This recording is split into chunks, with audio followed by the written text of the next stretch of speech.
Debate വിത്ത് സ്മൃതി പരുത്തിക്കാട്. പ്ലാച്ചിമട സമരകാലം നമുക്ക് മറക്കാം, മൈലമ്മയെയും നമുക്ക് മറക്കാം. പാലക്കാട് പഴയ പാലക്കാടല്ല. പാലക്കാടിന് മാത്രമല്ല, കേരളത്തിനാകെ വേണ്ട സ്പിരിറ്റും എഥനോളും ഉൽപ്പാദിപ്പിക്കാൻ ഇതിലും നല്ലൊരു ഇടമില്ല. ഒയാസിസിനെ എതിർക്കുന്നവർക്ക് അന്യസംസ്ഥാന മദ്യലോബിയുമായി ബന്ധമുണ്ട്. ക്യാബിനറ്റ് നോട്ട് വെബ്സൈറ്റിലിട്ടിട്ടും പ്രതിപക്ഷ നേതാവ് കൂസലില്ലാതെ കള്ളം പറയുകയാണ്. ഇനി അവിടെയോ ഇവിടെയോ എന്ന് വ്യക്തമായി പറയാത്ത ബിനോയ് വിശ്വം ഇതിരെന്നെങ്ങനെ സ്ഥാപിക്കും? ബിനോയ് വിശ്വത്തിലും വലുതല്ലല്ലോ ജനയുഗത്തിൽ സത്യൻ മുഖേരി എഴുതിയ ലേഖനം. JDSലും പുറത്തേക്ക് പറയാത്ത രണ്ടഭിപ്രായങ്ങൾ ഉണ്ടത്രേ. മലമ്പുഴയിൽ വെള്ളക്ഷാമമോ? കഴിഞ്ഞ കുറച്ചുകാലമായി അങ്ങനെയൊരു പ്രശ്നമേയില്ല. മഴവെള്ള സംഭരണികൾ കാണാൻ പ്രതിപക്ഷത്തിനൊപ്പം മാധ്യമങ്ങൾക്കും മന്ത്രിയുടെ ക്ഷണമുണ്ട്. സമയമേറെ ഉള്ളതുകൊണ്ട് ഇനിയും ചർച്ചയാകാമെന്ന് പാർട്ടി സെക്രട്ടറിയും പറയുന്നു. ബ്രൂവറിയിൽ എല്ലാവർക്കും ബോധ്യപ്പെട്ടോ എന്നതാണ് ചോദ്യം. ചർച്ചയിൽ സണ്ണിക്കുട്ടി എബ്രഹാം രാഷ്ട്രീയ നിരീക്ഷകൻ, റിജി ലുക്കോസ് ഇടത് നിരീക്ഷകൻ, ശ്രീജിത്ത് പണിക്കർ രാഷ്ട്രീയ നിരീക്ഷകൻ, NV ബാലകൃഷ്ണൻ രാഷ്ട്രീയ നിരീക്ഷകൻ എന്നിവരാണ്. ആദ്യം ശ്രീ സണ്ണിക്കുട്ടി എബ്രഹാം, ഇന്നിപ്പോൾ രാവിലെ പ്രതിപക്ഷ നേതാവിൻ്റെ വാർത്താക്കുറിപ്പായിരുന്നു. അതിന് മറുപടി എന്ന നിലയ്ക്കാണ് എക്സൈസ് മന്ത്രി വാർത്താ സമ്മേളനം നടത്തിയത്. അദ്ദേഹം ബ്രൂവറിയുമായി ബന്ധപ്പെട്ട് കുറേയേറെ കാര്യങ്ങൾ വിശദീകരിക്കുന്നു. മാത്രമല്ല, ഈ ക്യാബിനറ്റ് നോട്ട് എന്നുള്ളതൊരു രഹസ്യരേഖയല്ല എന്ന് അദ്ദേഹം വളരെയധികം വിശദീകരിച്ചുകൊണ്ട് തന്നെ അറിയിക്കുന്നുണ്ട്. അപ്പോൾ അദ്ദേഹത്തിൻ്റെ ഭാഷയിൽ പറഞ്ഞാൽ പ്രതിപക്ഷ നേതാവ് പച്ചക്കള്ളം പറയുകയാണോ?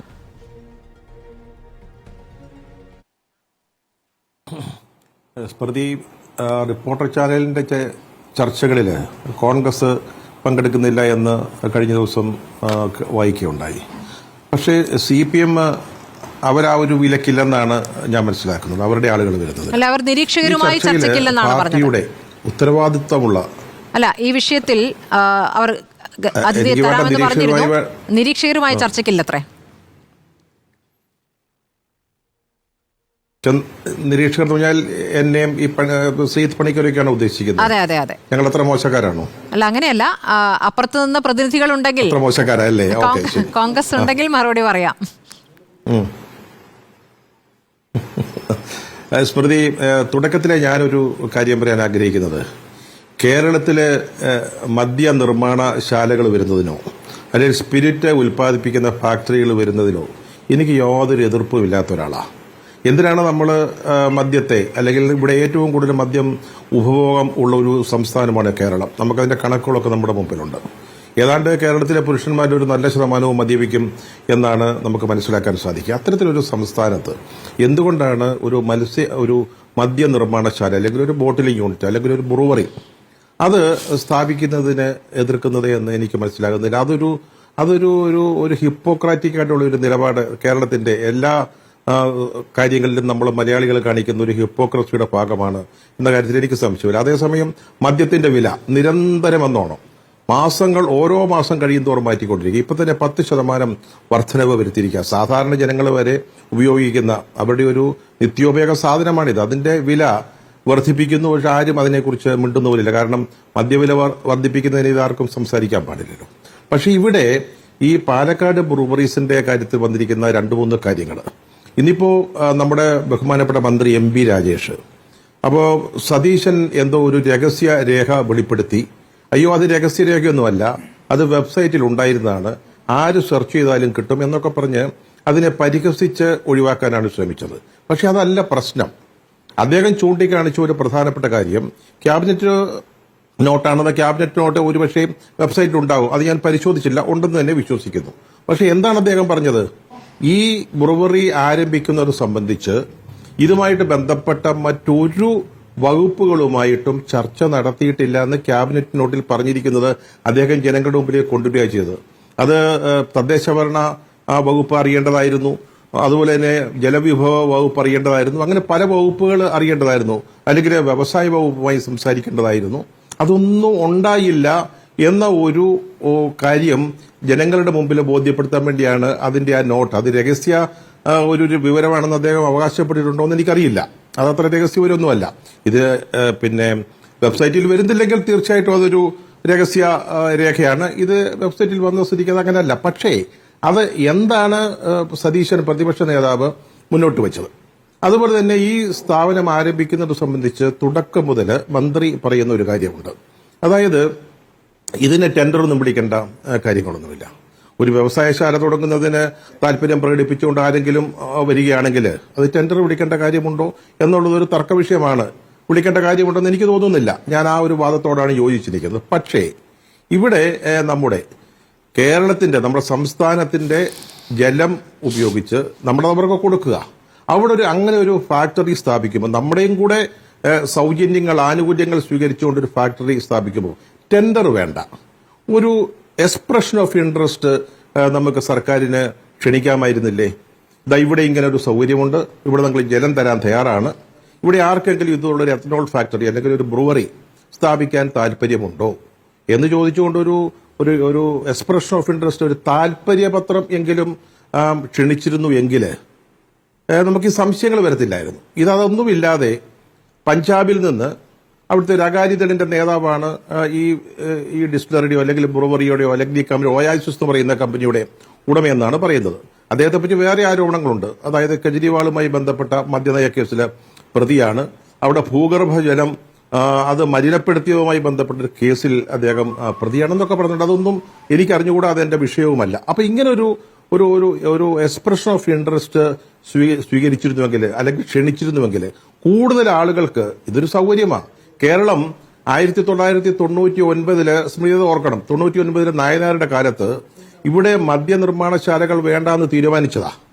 അതിനുശേഷം നമ്മുടെ നയത്തിൽ കാര്യമായ മാറ്റങ്ങളൊന്നും വന്നിട്ടില്ല. ഇപ്പൊ MP രാജേഷ് പറയുന്ന ഈ മദ്യനയമുണ്ടല്ലോ, 22-21 ഈ മദ്യനയത്തിൽ പറയുന്നത് എന്താണ്? ഇവിടെ അങ്ങനെ ഇത്തരത്തിലുള്ള മദ്യം പിന്നെ ഉൽപ്പാദിപ്പിക്കാൻ ആരെങ്കിലും വന്നാൽ അപ്പോ നോക്കാം, പ്രോത്സാഹനം കൊടുക്കാവുന്നല്ലാതെ ഇവിടെ മദ്യനിർമ്മാണശാലകൾ ആരംഭിക്കാൻ ഒരു തീരുമാനിച്ചിരിക്കുന്ന ഒരു നയം എന്ന രീതിയിൽ അതിനകത്തില്ല. ഞാൻ മനസ്സിലാക്കിയിടത്തോളം വായിച്ചിടത്തോളം ഇല്ല. അപ്പൊ നമുക്കിവിടെ അങ്ങനെ ഒരു രീതി ഇല്ലാത്ത ഒരു സാഹചര്യത്തില് നമ്മൾ കേരളം അതിനൊരു വഴി അല്ലെങ്കിൽ ഒരു വാതിൽ തുറന്നിടുകയായിരുന്നെങ്കിൽ ധാരാളം പേര്, ഒരുപക്ഷെ 100 കണക്കിന് സ്ഥാപനങ്ങൾ താല്പര്യവുമായി വരുമായിരുന്നു എന്ന കാര്യത്തിൽ സംശയമില്ല. അപ്പം നമുക്ക് നമ്മുടെ കണ്ടീഷൻസിന് അനുസരിച്ച് നമ്മുടെ പിന്നെ നിബന്ധനകൾ ഒത്തുനിൽക്കുന്ന നമുക്ക് ഏറ്റവും കൂടുതൽ സ്വീകാര്യമായ പലതരത്തിൽ അത്തരത്തിലൊരാളെ കണ്ടെത്താമായിരുന്നു എന്നുള്ള പ്രധാന കാര്യമാണ്. നമ്മളിപ്പോ ഒരു വ്യവസായ സ്ഥാപനം തുടങ്ങുന്നതിന് ടെൻഡർ വേണ്ട എന്ന് പറയുന്നു. പക്ഷെ സർക്കാരുമായിട്ട് ഇതുപോലെ ബന്ധപ്പെട്ട കാര്യങ്ങൾ ടെൻഡർ ഉണ്ടായിട്ടുണ്ട്. നമ്മുടെ മുമ്പുള്ള ഏറ്റവും വലിയ ഉദാഹരണം വിഴിഞ്ഞമാണ്. വിഴിഞ്ഞത്തിൽ എയർപോർട്ട് പണിയുകയാണ്. അത് സ്വകാര്യ മേഖലയിലാണ്, സർക്കാർ മേഖലയിലല്ല. അതിന് ടെൻഡർ വിളിച്ചു. അത് അവസാനത്തെ ടെൻഡറിൽ അദാനിക്കത് കിട്ടുന്നു. അത് സിംഗിൾ ടെൻഡർ ആയിരുന്നു, വേറെ ആരും വന്നില്ല എന്നുള്ളൊരു സത്യമാണ്. എനിക്കറിയാവുന്ന മറ്റൊരു കാര്യം, ഒരു വിവാദ വിഷയമായതുകൊണ്ടാണ് ഇതൊക്കെ ഓർത്തിരിക്കുന്നത്. ഒറ്റ കാര്യം കൂടെ, നമ്മുടെ എറണാകുളത്ത് ഹയാത്ത് ഹോട്ടൽ, നമ്മുടെ ശ്രീ യൂസഫ് അലിയുടെ ഉടമസ്ഥതയിലുള്ള ആ ഹോട്ടലിന്റെ ആ സ്ഥലം അത് സർക്കാരിന്റെ ആയിരുന്നു. അത് വിൽക്കാനായിട്ട് വെച്ചു. അത് ടെൻഡർ വിളിച്ചിട്ടാണ് കൊടുത്തത്. അല്ലാതെ ഒരു താല്പര്യം അല്ലെങ്കിൽ അത് വാങ്ങാൻ അങ്ങനെ ഒരു ഭൂമിയോടുണ്ടെന്ന് അറിഞ്ഞു വന്ന യൂസഫ് അലി അത് വാങ്ങായിരുന്നില്ല. അതും സിംഗിൾ ടെൻഡർ ആയിരുന്നുകൊണ്ടാണ് ഓർത്തിരിക്കുന്നത്. അപ്പോ ഇത് ഈ ഒയാസിസ് എന്ന് പറയുന്ന സ്ഥാപനത്തെ ഇവിടെ ഒരു മദ്യനിർമ്മാണശാല തുടങ്ങുന്നതിനായിട്ട് തെരഞ്ഞെടുത്തത് ആ രീതി, അതിലാണ് സംശയമുള്ളത്. അതാണ് പ്രതിപക്ഷം മുന്നോട്ട് വയ്ക്കുന്നത്. അതിനാണ് ഉത്തരം പറയേണ്ടത്. അല്ലാതെ ഇത് രഹസ്യരേഖയല്ല, ഇത് പിന്നെ ഇത് ഒറ്റ മിനിറ്റൂടെ രഹസ്യരേഖയല്ല അല്ലെങ്കിൽ ഇത് വെബ്സൈറ്റിലുള്ളതാണെന്ന് പറഞ്ഞ് ഒഴിയുകയല്ല വേണ്ടത്. പിന്നെ വെള്ളത്തിന്റെ കണക്ക് പറഞ്ഞു, അത് വേറെ ചോദ്യങ്ങൾ വരികയാണെങ്കിൽ. ശരി.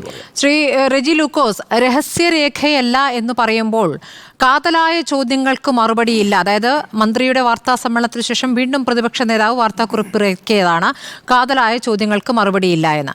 ഇപ്പോൾ ക്യാബിനറ്റ് നോട്ട് എന്നത് രഹസ്യരേഖയല്ല എന്നുള്ള കാര്യം അതൊരു വാദത്തിന് പറഞ്ഞാൽ ആ ക്യാബിനറ്റ് നോട്ടിൽ എന്താണ് പറയുന്നത്? അതുകൊണ്ടാണ് ഇങ്ങനെയൊരു ചോദ്യം, ഇത് രഹസ്യമായി തീരുമാനിച്ചതാണോ, മറ്റു വകുപ്പുകൾ അറിയാതെ തീരുമാനിച്ചതല്ലേ എന്നുള്ളതാണ് പ്രധാനപ്പെട്ട ചോദ്യം. അതിൽ തന്നെ ഇന്നിപ്പോൾ മന്ത്രി വാർത്താ സമ്മേളനത്തിൽ എടുത്തുകൊണ്ടുവന്ന ആ ക്യാബിനറ്റ് നോട്ടിൽ തന്നെ പറയുന്ന കാര്യം, മന്ത്രിസഭാ യോഗത്തിന് സമർപ്പിക്കാനുള്ള മുഖ്യമന്ത്രിയുടെ ഉത്തരവ് തീയതി 8/11/2024. ഇത് സാമ്പത്തിക ബാധ്യതയുള്ളയാണോ? സാമ്പത്തിക ബാധ്യതയുള്ളതാണെങ്കിൽ ധനകാര്യ വകുപ്പുമായി ആലോചിച്ചിട്ടുണ്ടോ? ഉണ്ടെങ്കിൽ അവരുടെ അഭിപ്രായം മന്ത്രിസഭാ യോഗത്തിലുള്ള കുറിപ്പിൽ ഉൾക്കൊള്ളിച്ചിട്ടുണ്ടോ? ഉത്തരം ഇല്ല. മറ്റേതെങ്കിലും വകുപ്പുമായി ആലോചിച്ചിട്ടുണ്ടോ? ഉണ്ടെങ്കിൽ അവരുടെ അഭിപ്രായം മന്ത്രിസഭാ യോഗത്തിനുള്ള കുറിപ്പിൽ ഉൾക്കൊള്ളിച്ചിട്ടുണ്ടോ? ഇല്ല. അതല്ലേ, ഒരു വകുപ്പുമായി ആലോചിച്ചിട്ടില്ല. അതിനുശേഷം മന്ത്രി പറയുന്നു 10 ഘട്ട പരിശോധന നടത്തി മന്ത്രിസഭാനുമതി എന്ന് പറഞ്ഞാൽ എല്ലാ വകുപ്പുകളുമായിട്ടുള്ള ആലോചിച്ചുള്ള തീരുമാനമാണെന്ന്. അങ്ങനെയാണോ? അങ്ങനെയാണെങ്കിൽ ആലോചിച്ചിട്ടില്ല എന്നാണല്ലോ ക്യാബിനറ്റ് നോട്ടിലുള്ളത്. അപ്പോൾ ആരാണ് കള്ളം പറയുന്നത്? അല്ല, ഇതിനകത്ത് നമ്മൾ മനസ്സിലാക്കേണ്ട വസ്തുത എന്ന് പറയുന്നത്, ബഹുമാനപ്പെട്ട കേരളത്തിൻ്റെ പ്രതിപക്ഷ നേതാവ് വി ഡി സതീശൻ പൊതുവെ കാര്യങ്ങൾ പഠിച്ച് സംസാരിക്കുന്ന ഒരാളാണെന്നുള്ളൊരു പ്രതീതിയുണ്ട്. ഒരു പരിധിവരെ ശരിയാണെന്ന് വിശ്വസിക്കുന്ന ആളാണ് ഞാൻ. രമേശ് ചെന്നിത്തല എന്ന് പറയുന്ന വ്യക്തി കഴിഞ്ഞ 5 വർഷക്കാലം പ്രതിപക്ഷ നേതാവിരുന്നപ്പം ആരൊക്കെ എഴുതി കൊടുക്കുന്ന വായിച്ച് കേരളത്തിൽ അദ്ദേഹം കൊണ്ടുവന്ന ഒരു കാര്യത്തിൽ പോലും തെളിവില്ലാതെ കണ്ട് അതെല്ലാം അന്തരീക്ഷത്തിൽ അലിഞ്ഞു പോയത്. പക്ഷേ ഇവിടെ വി ഡി സതീശന് കഴിഞ്ഞ 2-3 തവണയായിട്ട് കൊണ്ടുവരുന്ന വിവാദപരമായിട്ടുള്ള ആരോപണങ്ങളിൽ ഒറ്റ ആരോപണത്തിൽ പോലും അദ്ദേഹത്തിന് തെളിവ് കൊണ്ടുവരാൻ പറ്റിയിട്ടില്ല. എന്താണ് അദ്ദേഹം ഇതിനെക്കുറിച്ച് ആദ്യത്തെ അദ്ദേഹത്തിൻ്റെ ആരോപണം എന്തായിരുന്നു? കേരളത്തിൽ മറ്റാരും അറിയാതെ കണ്ട് കഴിഞ്ഞ ഉപതെരഞ്ഞെടുപ്പിൻ്റെ കാലത്ത് രഹസ്യമായിട്ട് വിജ്ഞാപനം കൊടുത്തു. ഈ ഒയാസിസ് ബ്രൂവറിയുമായിട്ടുള്ള ബന്ധം രഹസ്യ അജണ്ടയായിരുന്നു. അത് ബഹുമാനപ്പെട്ട മുഖ്യമന്ത്രിയും ഈ പറയുന്ന MP രാജേഷ് എക്സൈസ് മന്ത്രി മാത്രം പറഞ്ഞുകൊള്ളാണെന്നാണ് അദ്ദേഹം പറഞ്ഞത്. പക്ഷേ വേറെ ആരെയും അറിയിച്ചില്ല എന്ന് പറഞ്ഞു. എന്തിനതി അദ്ദേഹം കൊണ്ടത് ഏറ്റവും വലിയൊരു ആരോപണം ഉണ്ടായിരുന്നു. അത് ആ ആരോപണം ഇവിടെ ചർച്ചയിൽ ആരെങ്കിലും ഉന്നയിച്ചാണ്ട് ഞാൻ കണ്ടില്ല. അദ്ദേഹം പറഞ്ഞത് എന്താ, പർട്ടിക്കുലർ പഞ്ചായത്തിനെ പോലും ഇത് അറിയിച്ചിട്ടില്ല എന്ന് പറഞ്ഞു. അതായത് ഒരു വ്യവസായം, ഒരു ഇൻഡസ്ട്രി സ്റ്റാർട്ട് ചെയ്യുന്നതിനുള്ള സവിശേഷമായ അധികാരം വെച്ചുകൊണ്ട് ഈ പഞ്ചായത്തിനെ മറച്ചു വെച്ചുകൊണ്ടാണ് ഈ തീരുമാനം എടുത്തെന്ന് പറഞ്ഞു. അത് ഈ കഴിഞ്ഞ ദിവസം അത് പൊളിഞ്ഞുപോയി. എങ്ങനെയാണ് പൊളിഞ്ഞു പോയത്? ആ പഞ്ചായത്തിൻ്റെ സെക്രട്ടറിക്ക് KSRDC ഔദ്യോഗികമായിട്ട് ലെറ്റർ കൊടുത്തിരിക്കുന്നു, ഇതുമായിട്ടുള്ള ചർച്ചയിൽ പങ്കെടുക്കണമെന്ന് പറഞ്ഞു. ആ ചർച്ചയിൽ അവിടുത്തെ അസിസ്റ്റന്റ് സെക്രട്ടറി പങ്കെടുക്കുകയും ചെയ്തു. പഞ്ചായത്ത് പ്രസിഡന്റ് പോലും പറഞ്ഞു ഈ വിവാദമായപ്പോൾ ഞങ്ങളെ അറിയിച്ചിട്ടില്ല എന്നാണ് അവർ ആവർത്തിച്ച് പറഞ്ഞത്. പക്ഷേ ആ പഞ്ചായത്ത് പ്രസിഡന്റിന് വേണ്ടി തിരുത്തേണ്ടി വന്നു. എന്താ പറഞ്ഞത്? അത് ജോയിന്റ് സെക്രട്ടറി പങ്കെടുത്തായിരിക്കും, സെക്രട്ടറി എന്നെ അറിയിച്ചില്ല എന്നുള്ളത്. പഞ്ചായത്ത് പ്രസിഡന്റ് അറിഞ്ഞിട്ടില്ല, അത് യാഥാർത്ഥ്യമാണ്. പഞ്ചായത്ത് പ്രസിഡന്റ് അറിഞ്ഞിട്ടില്ല എന്നുള്ള യാഥാർത്ഥ്യമാണല്ലോ. അതെങ്ങനെ യാഥാർത്ഥ്യമാകുന്ന? ശ്രുതിക്ക് പഞ്ചായത്തിനെ കുറിച്ച് വളരെ വ്യക്തമായിട്ട് അറിയാവുന്നതല്ലേ? പഞ്ചായത്തിൽ വരുന്ന മുഴുവൻ കാര്യങ്ങളെക്കുറിച്ചുള്ള നോട്ട് പഞ്ചായത്ത് സെക്രട്ടറി പ്രസിഡന്റിന്റെ മേശയ്ക്ക് മുമ്പിൽ വെക്കും. ഇല്ലായെങ്കിൽ അയാളെ സസ്പെൻഡ് ചെയ്യാൻ അധികാരമുള്ളൊരു സംഭവമാണ് പഞ്ചായത്ത് ബോഡി എന്ന് പറയുന്നത്. അവർ തന്നെ പറഞ്ഞല്ലോ ഈ പഞ്ചായത്തിൽ അറിയിച്ചിട്ടില്ല എന്നുള്ളവരെ പരസ്യമായിട്ട് വി ഡി സതീശൻ ആരോപണം ഉന്നയിച്ചപ്പോൾ വി ഡി സതീശൻ എങ്ങനെയാണ് ഇത് അറിഞ്ഞത്? ഈ പഞ്ചായത്ത് പ്രസിഡന്റോ പഞ്ചായത്തിന്റെ ഉദ്യോഗസ്ഥരോ കൺസേണഡ് ആൾക്കാർ പറഞ്ഞതനുസരിച്ചല്ലേ അദ്ദേഹം ഈ ആരോപണം ഉന്നയിച്ചത്, അദ്ദേഹം പഠിക്കാതെ പറഞ്ഞത്. അപ്പോഴാണ് രേഖ പുറത്തു വന്നത്. പഞ്ചായത്ത് വരുന്ന രേഖ പഞ്ചായത്ത് പ്രസിഡന്റ് അറിയില്ല എന്ന് പറഞ്ഞത് എന്ത് മറുപടിയായി പറയുന്നത്? ഇനി മൂന്നാമത്തെ ആരോപണം കേൾക്കൂ. അദ്ദേഹം പറഞ്ഞത് എന്താണ്? ഇതിനകത്ത് കൈക്കൂലി കിട്ടാനുള്ള സാധ്യതയുണ്ടെന്ന് പറഞ്ഞു.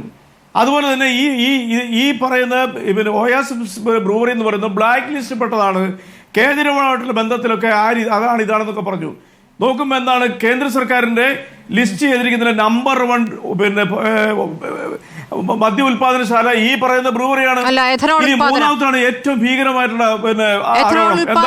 കേന്ദ്രാനുമതി എത്രയാണ് ഉൽപാദനം. അതിന്റെ ഞാൻ പറഞ്ഞത് അതല്ല മദ്യം. എക്സാക്ട്ലി അതിൽ നമ്പർ 1 ആണ്. വെബ്സൈറ്റ് കയറി അറിയാം. ഇനി ഏറ്റവും വലിയ ഇതൊന്നുമല്ല, ഏറ്റവും വലിയ ആരോപണം, പച്ച ആരോപണം, ഈ നിയമസഭാ തെരഞ്ഞെടുപ്പിന് മുന്നോടിയായിട്ട് അവർ പുറത്തുവിടുന്ന ആരോപണത്തിൽ തകർന്നു പോയെന്താ? അവിടുത്തെ വാട്ടർ റിസോഴ്സ് കുറയും, അവിടുത്തെ ഭൂഗർഭ ജലം എക്സ്പ്ലോയിറ്റ് ചെയ്യുന്നു, അവിടെ വെള്ളം കുറവുള്ള നമുക്ക് ആദ്യം ശ്രീ റെജി ലൂക്കോസ് ഈ ക്യാബിനറ്റ് നോട്ടിൽ നിന്ന് അങ്ങ് തുടങ്ങാംന്നേ. ക്യാബിനറ്റ് നോട്ടിൽ മറ്റേതെങ്കിലും വകുപ്പുമായി ആലോചിച്ചിട്ടുണ്ടോ, ഉണ്ടെങ്കിൽ അവരുടെ അഭിപ്രായം മന്ത്രിസഭാ യോഗത്തിലുള്ള കുറിപ്പിൽ ഉൾക്കൊള്ളിച്ചിട്ടുണ്ടോ എന്ന ചോദ്യത്തിന് ഇല്ല എന്ന മറുപടി. പിന്നെ എങ്ങനെയാണ് എല്ലാവരുമായി ആലോചിച്ചു എന്ന് മന്ത്രി പറയുന്നത്? അതിന് വ്യക്തമായ മറുപടി ഉണ്ട്. ഒന്ന്, ക്യാബിനറ്റ് നോട്ട് അത് താനാണ് പുറത്തു കൊണ്ടിരിക്കുന്നത് എന്ന് രഹസ്യരേഖയാണെന്ന് പറഞ്ഞു അദ്ദേഹം പത്രസമ്മേളനത്തിലൂടെ അവതരിപ്പിച്ചു. ഇവിടെ വലിയ ബ്രേക്കിംഗ് വാർത്തയായിരുന്നു. 15-ാം തീയതിയാണ് അദ്ദേഹത്തിന്റെ വായിൽ നിന്ന് വന്നത്. 14-ാം തീയതി അത് വെബ്സൈറ്റിൽ കൊടുത്തിരിക്കുന്നു. ആ വെബ്സൈറ്റിൽ ഇപ്പൊ നമുക്ക് അറിയാം. മുഖ്യമന്ത്രി താങ്കൾ ചോദ്യത്തിനെല്ലാം മറുപടി പറയുന്നത് ഞാൻ ദയവായി താങ്കൾ ഒന്ന് മനസ്സിലാക്കൂ. പ്രതിപക്ഷ നേതാവ് വാർത്താ കുറിപ്പിലാണോ വാർത്താ സമ്മേളനത്തിലാണോ പറഞ്ഞത് എന്നല്ല ഞാൻ ചോദിച്ചത്. ഈ പുറത്തു വന്നിരിക്കുന്ന ക്യാബിനറ്റ് നോട്ടിൽ മറ്റു വകുപ്പുകളുമായി ആലോചിച്ചിട്ടില്ല എന്ന് പറയുന്നതിനെ എങ്ങനെയാണ് മന്ത്രിക്ക് ഖണ്ഡിക്കാനാവുക? ആലോചിക്കാതെ സ്വന്തം വകുപ്പ് മാത്രം എടുത്ത തീരുമാനമാണെന്നാണ് ഈ ക്യാബിനറ്റ് നോട്ടിലുള്ളത്. അതിനെ എങ്ങനെയാണ് അദ്ദേഹത്തിന് തള്ളിക്കളയാൻ പറ്റുക? അല്ല, ഇത് കേൾക്കും, അതിന് വ്യക്തമായ തെളിവ് പറയാം. ഞാൻ അതിലേക്ക് തന്നെ വന്നുകൊണ്ടിരിക്കുന്നത്. അതായത് ജലവിഭവ മന്ത്രി റോഷി അഗസ്റ്റിൻ അദ്ദേഹത്തിനെ അറിയിച്ചിട്ടില്ല എന്ന് പറഞ്ഞു. അദ്ദേഹം പത്രസമ്മേളനത്തിൽ പറഞ്ഞു, എന്നെ അറിയിച്ചിരുന്നു, ഞങ്ങൾ ആ വെള്ളം കൊടുക്കാമെന്ന് പറഞ്ഞിട്ടുണ്ട്. കിഫ്രയുടെ 10 ml വാട്ടറിൽ നിന്നും 0.50 വാട്ടറേ ആവശ്യമുള്ളൂ, അതിനാവശ്യമായ പൈപ്പിലൂടെ ഞങ്ങൾ വെള്ളം കൊടുക്കുമെന്ന് പറഞ്ഞു. ഞാൻ അറിഞ്ഞെന്ന് പറഞ്ഞു. അതിലൂടെ ഇത് പൊളിഞ്ഞു. ബഹുമാനപ്പെട്ട കൃഷ്ണൻകുട്ടി, സ്ഥലം MLA ആയ ബഹുമാനപ്പെട്ട കൃഷ്ണൻകുട്ടി, അദ്ദേഹം ഇത് അറിഞ്ഞില്ല എന്ന് പറയുന്നു. അദ്ദേഹം ഇന്നലെ പത്രസമ്മേളനത്തിൽ പറഞ്ഞു, ഞാൻ അറിഞ്ഞിരുന്നു, ഞാനതിനെ സ്വാഗതം ചെയ്യുന്നു പറയുന്നു. ഇനി അതിനകത്ത് നോട്ടിനകത്ത് എന്ത് വന്നെന്നുള്ള പ്രസക്തി ഈ മന്ത്രിമാരെ പ്രസക്തിയില്ലേ? പിന്നീട് മന്ത്രിമാർ അത് സമ്മതിച്ച് പറയുന്നതിന്റെ കൂട്ടുത്തരവാദിത്വത്തിലേക്ക് പോകുന്നതിന്റെ ഒക്കെ ഉദാഹരണങ്ങൾ താങ്കൾക്ക് ചൂണ്ടിക്കാണിക്കാം. കാരണം അതിന് മറിച്ചൊന്ന് പറയാൻ ആ മന്ത്രിമാർക്ക് പറ്റില്ല എന്നുള്ളൊരു യാഥാർത്ഥ്യം കേരള രാഷ്ട്രീയത്തിലോ അല്ലെങ്കിൽ സർക്കാരുമായി ബന്ധപ്പെട്ടുണ്ട്. പക്ഷേ ഇന്നത്തെ ദിവസം തന്നെയാണല്ലോ ജനയുഗം വന്നിരിക്കുന്നത്. ജനയുഗത്തിൽ സത്യൻ മുഖേരിയുടെ ലേഖനം വന്നിരിക്കുന്നത്. CPI വിശ്വാസത്തിലെടുത്തോ? CPI നേതാക്കൾ ബ്രൂവറി വരട്ടെ എന്ന് പറഞ്ഞോ? അല്ല, ചോദ്യത്തിന് ആദ്യത്തെ മറുപടി പറഞ്ഞ രണ്ടാമത്തേക്ക് വരാം. ബഹുമാനപ്പെട്ട റോഷി അഗസ്റ്റിൻ ഈ വിവാദം ഉണ്ടായതിൻ്റെ 3-ാം ദിവസം അദ്ദേഹം ഇടുക്കിയിൽ നിന്ന് പത്രസമ്മേളനത്തിൽ പറഞ്ഞു, ഈ വിവരം ഞങ്ങളുമായിട്ട് ആലോചിച്ചു. അപ്പോൾ പിന്നെ എങ്ങനെയാണ് അവരറിഞ്ഞില്ല എന്ന് പറയുന്നത്? അപ്പോൾ അപ്പം നിങ്ങളെല്ലാം റിപ്പോർട്ട് ചെയ്തല്ലേ? ഇനി CPIയുടെ കാര്യം ഞാനങ്ങ് തുറന്നു പറയാം. CPI അവർക്ക് ഗുണകരമായ രീതിയിൽ മന്ത്രിസഭയ്ക്ക് നേട്ടമുണ്ടാകുന്ന ഭരണതലത്തിൽ നേട്ടമാകുന്ന കാര്യങ്ങളിൽ അവർ അവകാശം ഉന്നയിക്കും. ഈ കഴിഞ്ഞ 8 വർഷമായിട്ട് ഏതെങ്കിലും രീതിയിലുള്ള ചെറിയ പ്രതിസന്ധി ഉണ്ടായാൽ കൈ കഴി തങ്ങൾ വിശുദ്ധന്മാരാന്ന് പറയുന്ന പാരമ്പര്യമുള്ള ഒരു പാർട്ടിയാണ് CPI. ഇത് എല്ലാവർക്കും അറിയാം. ഞാൻ LDFിൻ്റെ ഒരു സഹയാത്രനാണെങ്കിൽ അത് പറയാതിരിക്കാൻ പറ്റത്തില്ല. അവരെങ്ങനെയാണ് അറിയാതിരിക്കുന്നത്? മന്ത്രിസഭയിൽ നിന്ന് ചർച്ച ചെയ്യപ്പെട്ട സംഭവം അവരുടെ MLA അവരുടെ മന്ത്രിമാർ എങ്ങനെ അറിയാതിരിക്കും? അപ്പോൾ അത് കൈകഴുകുന്ന നാടകം. ഇത് പതിവായിട്ട് തന്നെ ഉള്ളതാണ്. ഞങ്ങളൊക്കെ എത്രയോ ഡിബേറ്റിൽ അവരുമായിട്ട് കൊമ്പ് ഓർത്തിട്ടുണ്ട്. അവർക്കത് പറയാൻ എന്തായാലും ധാർമ്മികത. അപ്പോൾ വിവാദം ഉണ്ടായാൽ കൈ കഴുകുക, തങ്ങളിതൊന്നും അറിഞ്ഞില്ല എന്ന് പറഞ്ഞ് വിശുദ്ധ വേഷം കിട്ടുക. വിവാദം ഇല്ലാത്ത കാര്യങ്ങളാണെന്നുണ്ടെങ്കിൽ തങ്ങളോട് അറിഞ്ഞാണെന്ന് പറഞ്ഞ് അവകാശം അത് ഉന്നയിക്കുക. അത് വലിയ കാര്യമൊന്നുമില്ല. അതുകൊണ്ട് നിങ്ങൾ വിമർശിച്ചോ? ഞാൻ പറഞ്ഞത് എനിക്ക് യാതൊരു പ്രശ്നമില്ല കാര്യത്തിൽ. തന്നെയുമല്ല, ഏറ്റവും പ്രധാനപ്പെട്ട ഒരു കാര്യം പറയാനുണ്ട്. ഞാൻ 3 കാര്യങ്ങൾ പറഞ്ഞു. ഉന്നയിച്ച ആരോപണങ്ങൾ പോസ്റ്റായി പോയെന്ന് നിങ്ങളൊന്ന് മനസ്സിലാക്കി. ഇതിനകത്തൊരു രാഷ്ട്രീയമുണ്ട്. സമീപകാലത്ത് കേരളത്തിൽ ചർച്ചാ വിഷയമായ പാലക്കാട്ടെ ബ്രൂവറി പ്ലാന്റ് കൃഷിക്കാരിലും കർഷക തൊഴിലാളികളിലും ആശങ്ക ഉണ്ടാക്കിയിട്ടുണ്ട്. കേരളത്തിൽ ഏറ്റവും കൂടുതൽ നെൽകൃഷി ചെയ്യുന്ന സ്ഥലമാണ് പാലക്കാട്. അപ്പോൾ പാലക്കാട് നെൽകൃഷിക്ക് ആവശ്യമായ വെള്ളം കൊണ്ടുവരികയാണോ, അവിടെ ബ്രൂവറിയാണോ വേണ്ടത് എന്ന ആലോചനകൾ വേണം എന്ന് ഈ ലേഖനത്തിൽ കൃത്യമായി പറയുകയാണ്. ഇത് എന്ത് കൈകഴുകലാണ്? ഇത് നിലപാട് പറയലാണ്. അല്ല, അത് ബഹുമാനപ്പെട്ട സത്യമൊകേരിക്കുള്ള മറുപടി ഇത്രയേ ഉള്ളൂ. സത്യമൊകേരിക്കല്ല, CPIക്കും ആകെ പറഞ്ഞാൽ മതി. ജനയുഗം സത്യമൊകേരിയുടേതല്ല, ജനയുഗം CPIയുടെ മുഖപത്രമാണ്. അല്ല എനിക്കറിയാവുന്ന അത് അറിഞ്ഞുകൊണ്ട് തന്നെയാണല്ലോ പറയുന്നത്. അതായത് ഒരു തുള്ളി വെള്ളം അവിടെ നിന്ന് എടുക്കത്തില്ലെന്നും കിൻഫ്രയുടെ 10 ml വെള്ളത്തിൽ നിന്നും 0.50 വെള്ളം മാത്രമേ അത് പൈപ്പിലൂടെ വരിക എന്നുള്ളവരെ കൃത്യമായ രീതിയിൽ പറഞ്ഞു കൊടുത്തു. പിന്നെ എങ്ങനെയാണ് ഈ അവിടുത്തെ വെള്ളം നെൽകർഷകരെ ബാധിക്കുന്ന പറഞ്ഞാൽ ശരി, വാട്ടർ അതോറിറ്റിക്ക് അവിടേക്ക് യഥേഷ്ടം വെള്ളം നൽകാനാകുമെന്ന് പറയുമ്പോൾ ശ്രീ റെജു ലൂക്കോസ് വാദത്തിന് അംഗീകരിക്കാം. വാദത്തിന് അംഗീകരിക്കാം. ഈ ഗ്രൗണ്ട് വാട്ടർ എടുക്കുന്നില്ല, അവിടേക്ക് വെള്ളം എത്തിക്കാനുള്ള പൈപ്പ് ലൈൻ്റെ പദ്ധതി ഇപ്പോഴും 50% മാത്രമാണ്. അതായത് കുടിവെള്ളം, നാട്ടുകാർക്ക് വേണ്ട കുടിവെള്ളം എത്തിക്കാനുള്ള പൈപ്പ് ലൈൻ പദ്ധതി 50% പൂർത്തിയായിട്ടുള്ളൂ. കേട്ടല്ലോ, പാലക്കാട് ജനങ്ങൾക്ക് കുടിവെള്ളമില്ലാത്ത അവസ്ഥയുണ്ട്. മലമ്പുഴയിൽ 2 വർഷമായി ജലക്ഷാമമില്ല എന്ന് മന്ത്രി പറയുമ്പോൾ പാലക്കാട് വെള്ളക്ഷാമമേ ഇല്ല എന്ന പ്രതീതിയാണ് അദ്ദേഹത്തിന് വാർത്താ സമ്മേളനത്തിൽ നിന്നും മനസ്സിലാക്കാനാകുന്നത്. പാലക്കാട് മന്ത്രി തന്നെയല്ലേ പാലക്കാട് കുടിവെള്ളക്ഷാമം ഇല്ല എന്നാണോ പറയുന്നത്? ഇന്നും നെൽകൃഷി നെല്ലുണങ്ങിപ്പോയി കത്തിച്ച് കളയേണ്ട അവസ്ഥയുണ്ടെന്ന് അവിടുത്തെ കർഷകർ പറയുകയാണ്. ഇന്നും കുടിവെള്ളത്തിന് ഈ കുടവുമായി പോകേണ്ട ആളുകളാണ് എല്ലാ കാലത്തും. അവിടെ കുടിവെള്ളക്ഷാമം ഇല്ല എന്നാണോ പറയുന്നത്? അവിടേക്ക് കുടിക്കാനുള്ള വെള്ളം എത്തിച്ചിട്ടാകണം വാട്ടർ അതോറിറ്റിയിൽ നിന്നായാലും ഏത് വെള്ളമായാലും ഈ പറയുന്ന കമ്പനിക്ക് കൊടുക്കാൻ. എന്താണ് ഇത്ര തിടുക്കം? അല്ല ഒരു മിനിറ്റ് അതിനൊന്ന് മറുപടി പറയാൻ പറ്റുമോ? നിങ്ങളൊന്ന് മനസ്സിലാക്കണം, കേരളത്തിൽ എന്ത് വന്നാലും ഏതെല്ലാം വികസന പ്രവർത്തനം വന്നാലും യാതൊരു പ്രശ്നമില്ലാത്തൊരു വസ്തു വന്നാലും എതിർക്കാന്നുള്ള നയം ചിലരുടെ അവരിൽ അലിഞ്ഞു ചേർത്തിരിക്കുന്ന അല്ല നിൽക്കൂ. ഞാനിത് പഠിച്ചിട്ടായിരിക്കും. നെൽകർഷകരെ കുറിച്ച് പ്ലീസ്, നെൽകർഷകരെ കുറിച്ച് സ്മൃതി എന്നോടൊരു കാര്യം പറഞ്ഞു. ഇതിന്റെ മെയിൻ ഇൻഗ്രീഡിയന്റ് എന്ന് പറയുന്ന സാധനം നെൽകൃഷിയാണ്. 3-ാം സ്ഥാനത്ത് നിൽക്കുന്ന കപ്പ, പരിചയം എന്ന് പറയും. ഈ നെൽകർഷകർക്ക് ഇപ്പൊ കിട്ടാത്ത സായ വിലയിൽ നിന്നും വലിയ വില, ഉദാഹരണം സേല, ഈറോഡ്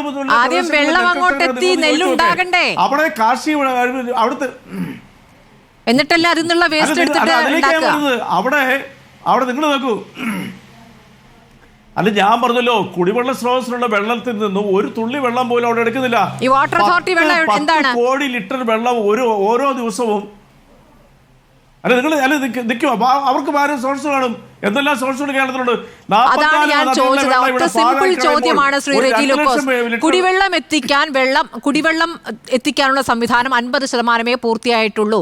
അത് കൃത്യമായി എത്തിക്കാതെ ബ്രൂവറിയിലേക്ക് വെള്ളം എത്തിക്കും. ആ വെള്ളവും ഈ വെള്ളവും രണ്ടാണെന്ന് എങ്ങനെ പറയും? വാട്ടർ അതോറിറ്റിയാണല്ലോ വെള്ളം കൊടുക്കുന്നത്, അല്ലേ? കുടിവെള്ളക്ഷാമം പരിഹരിക്കാതെ എങ്ങനെയാണ് പാലക്കാട് പോലെ ഒരു ജില്ലയിൽ ഇങ്ങനെ ഒരു സംവിധാനം തുടങ്ങുക? എന്തിനാണ് ഈ സ്വകാര്യ മേഖലയിൽ ഒരു ബ്രൂവറി എന്നുള്ള സംശയം വരുമ്പോൾ അതിന് കൃത്യമായ മറുപടി ഉണ്ടോ? വികസന വിരോധികൾ എന്ന് പറഞ്ഞ് എളുപ്പത്തിൽ കൈയൊഴിയാം. ഉണ്ട്. അല്ല, കഞ്ചിക്കോട് ഫാക്ടറികൾ മുഴുവനും അതുപോലെ കിൻഫ്ര പോലെയുള്ള പ്രസ്ഥാനങ്ങൾ മുഴുവനും ഇപ്പൊ എവിടെയാണ് വെള്ളം കുടിവെള്ളത്തിനല്ലാത്ത ഉപയോഗിക്കുന്നുണ്ട് അവിടെ എല്ലാം നിങ്ങൾ പൂട്ടാൻ പറയൂ.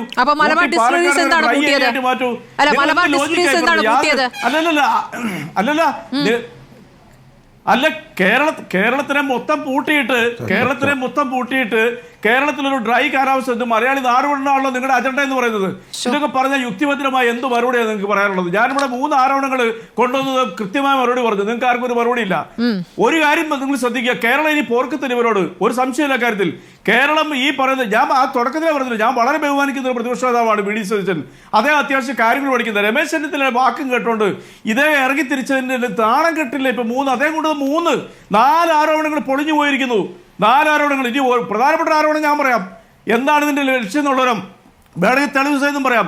ഒരു വർഷം 2000 കോടി രൂപ ഈ ബ്രൂവറീസ് പാലക്കാട് കേരളത്തിൽ വന്നാൽ നഷ്ടപ്പെടുന്നു കർണാടക സർക്കാരിന്.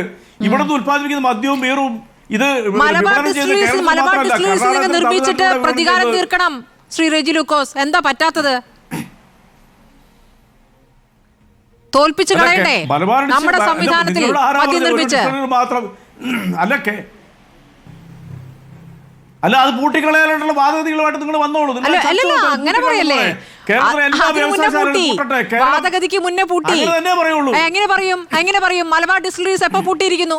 അല്ല, എന്താ പ്രവർത്തിക്കാത്തത്? മലബാർ ഡിസ്റ്റിലറീസിന് എന്താണ് സംവിധാനം ഒരുക്കാത്തത്? എന്തിനാണ് ഒയാസിസിന് പകരം സംവിധാനം ഒരുക്കുന്നത്? അതൊന്ന് വിശദീകരിക്കാമോ?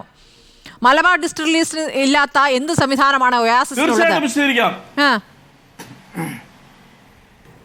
തീർച്ചയായിട്ടും വിശദീകരിക്കാം. വളരെ സിമ്പിൾ ആയിട്ട് മറുപടി എന്ന് പറയുന്നത്, കേരള സംസ്ഥാനത്തിന് വരുമാനം കിട്ടത്തക്ക രീതിയിൽ കേരളത്തിന്റെ ടാക്സേഷന്റെ ഒരു പെർസെന്റേജ് വലിയ കോടാനുകോടി കിട്ടത്തക്ക രീതിയിലുള്ള ഒരു പ്രസ്ഥാനം വരുന്നത് 1500 പേർക്ക് തൊഴിൽ കൊടുക്കുക, 660 രൂപയുടെ ഇൻവെസ്റ്റ്മെന്റ് വരുന്ന ഒരു സ്ഥാപനത്തിനെ തകർക്കുക എന്നുള്ള നിങ്ങളുടെ അജണ്ട. അതേ മറുപടി ഉള്ളൂ. അതിന് മറ്റത് പൂട്ടിപ്പോയില്ല, ഇത് പൂട്ടിപ്പോയില്ല എന്നൊക്കെ മറുപടി പറയണേ. നെൽകർഷകരെ കുറിച്ച് സ്മൃതി എന്നോട് ചോദിച്ചില്ലേ? പാലക്കാട് നെൽകർഷകരോട് നിങ്ങൾ ചോദിച്ചു നോക്കി അവിടുത്തെ ഒരു മനുഷ്യരുടെ അഭിപ്രായം നടന്നുള്ളൂ. വരുന്നുണ്ട് പാലക്കാട് നിന്ന്. ശരി, ശ്രീജിത്ത് പണിക്കറിലേക്ക് ഞാൻ പോകുന്നു. ശ്രീജിത്ത് പണിക്കർ, താങ്കൾ ഒരു വികസന വിരോധിയാണോ? മറുപടി പറയൂ. ശ്രീമതി സ്മൃതി, നമ്മുടെ നാട്ടിൽ നടക്കുന്ന ഇത്തരത്തിലുള്ള പല പല അവതാര പ്രോജക്റ്റുകൾ വരുന്ന സമയത്ത് നമ്മൾ അതിലുണ്ടാകുന്ന പ്രശ്നങ്ങളെ പറ്റി പറയുന്ന സമയത്തെല്ലാം തന്നെ നമ്മളെല്ലാവരും വികസന വിരോധിയായി മാറുന്നുണ്ട്. തന്നെയുമല്ല, മനോഹരമായിട്ടുള്ള ഒരു പദവുമുണ്ട്, വികസന വിരുദ്ധ വിദ്രോഹ സഖ്യം എന്ന് പറഞ്ഞിട്ടുള്ള ഒരു ഗ്രൂപ്പുണ്ട്, ഒരു കൂട്ടായ്മയുണ്ട്. അപ്പോൾ ആ കൂട്ടായ്മയിലൊക്കെ തന്നെ ഉൾപ്പെടുന്ന ആൾക്കാരാണ് നമ്മളെല്ലാവരും. പക്ഷേ ശ്രീ റെജി ലൂക്കോസ് പറഞ്ഞ ഒരു കാര്യം തെറ്റാണ്. കാരണം കഴിഞ്ഞ ടൈമിൽ ശ്രീ രമേശ് ചെന്നിത്തല കുറേയധികം ആരോപണങ്ങൾ കൊണ്ടുവന്നിരുന്നപ്പോൾ ആ ആരോപണങ്ങളിൽ ഏതാണ്ട് 90% കാര്യങ്ങളിൽ നിന്ന് സർക്കാർ പിന്നോക്കം പോയത് നമുക്കറിയാവുന്നതാണ്, പല വിഷയങ്ങളിലും. അപ്പോൾ ഇവിടെ നോക്കിക്കഴിഞ്ഞാൽ ഈ ഒരു വിഷയത്തിൽ ശ്രീ എം പി രാജേഷ് ഇന്ന് നടത്തിയിരുന്ന പത്രസമ്മേളനത്തിൽ അദ്ദേഹം എന്തൊക്കെ കാതലായ വിഷയങ്ങളെയാണോ അഡ്രസ്സ് ചെയ്യേണ്ടത് ആ വിഷയങ്ങളെ അഡ്രസ്സ് ചെയ്യുന്നതിന് അദ്ദേഹം ശ്രമിച്ചില്ല. മറിച്ച് നമ്മൾ ഈ ഒപ്റ്റിക്സിന് വേണ്ടി എന്ന് പറയില്ലേ, അതേപോലെ ഇവിടെ യാതൊരു വിധത്തിലുള്ള അഴിമതിയുമില്ല, വളരെ സുതാര്യമായിട്ടാണ് ഈ കാര്യങ്ങളെല്ലാം നടന്നിരിക്കുന്നത് എന്ന് പറയാനാണ് അദ്ദേഹം ശ്രമിച്ചിരിക്കുന്നത്.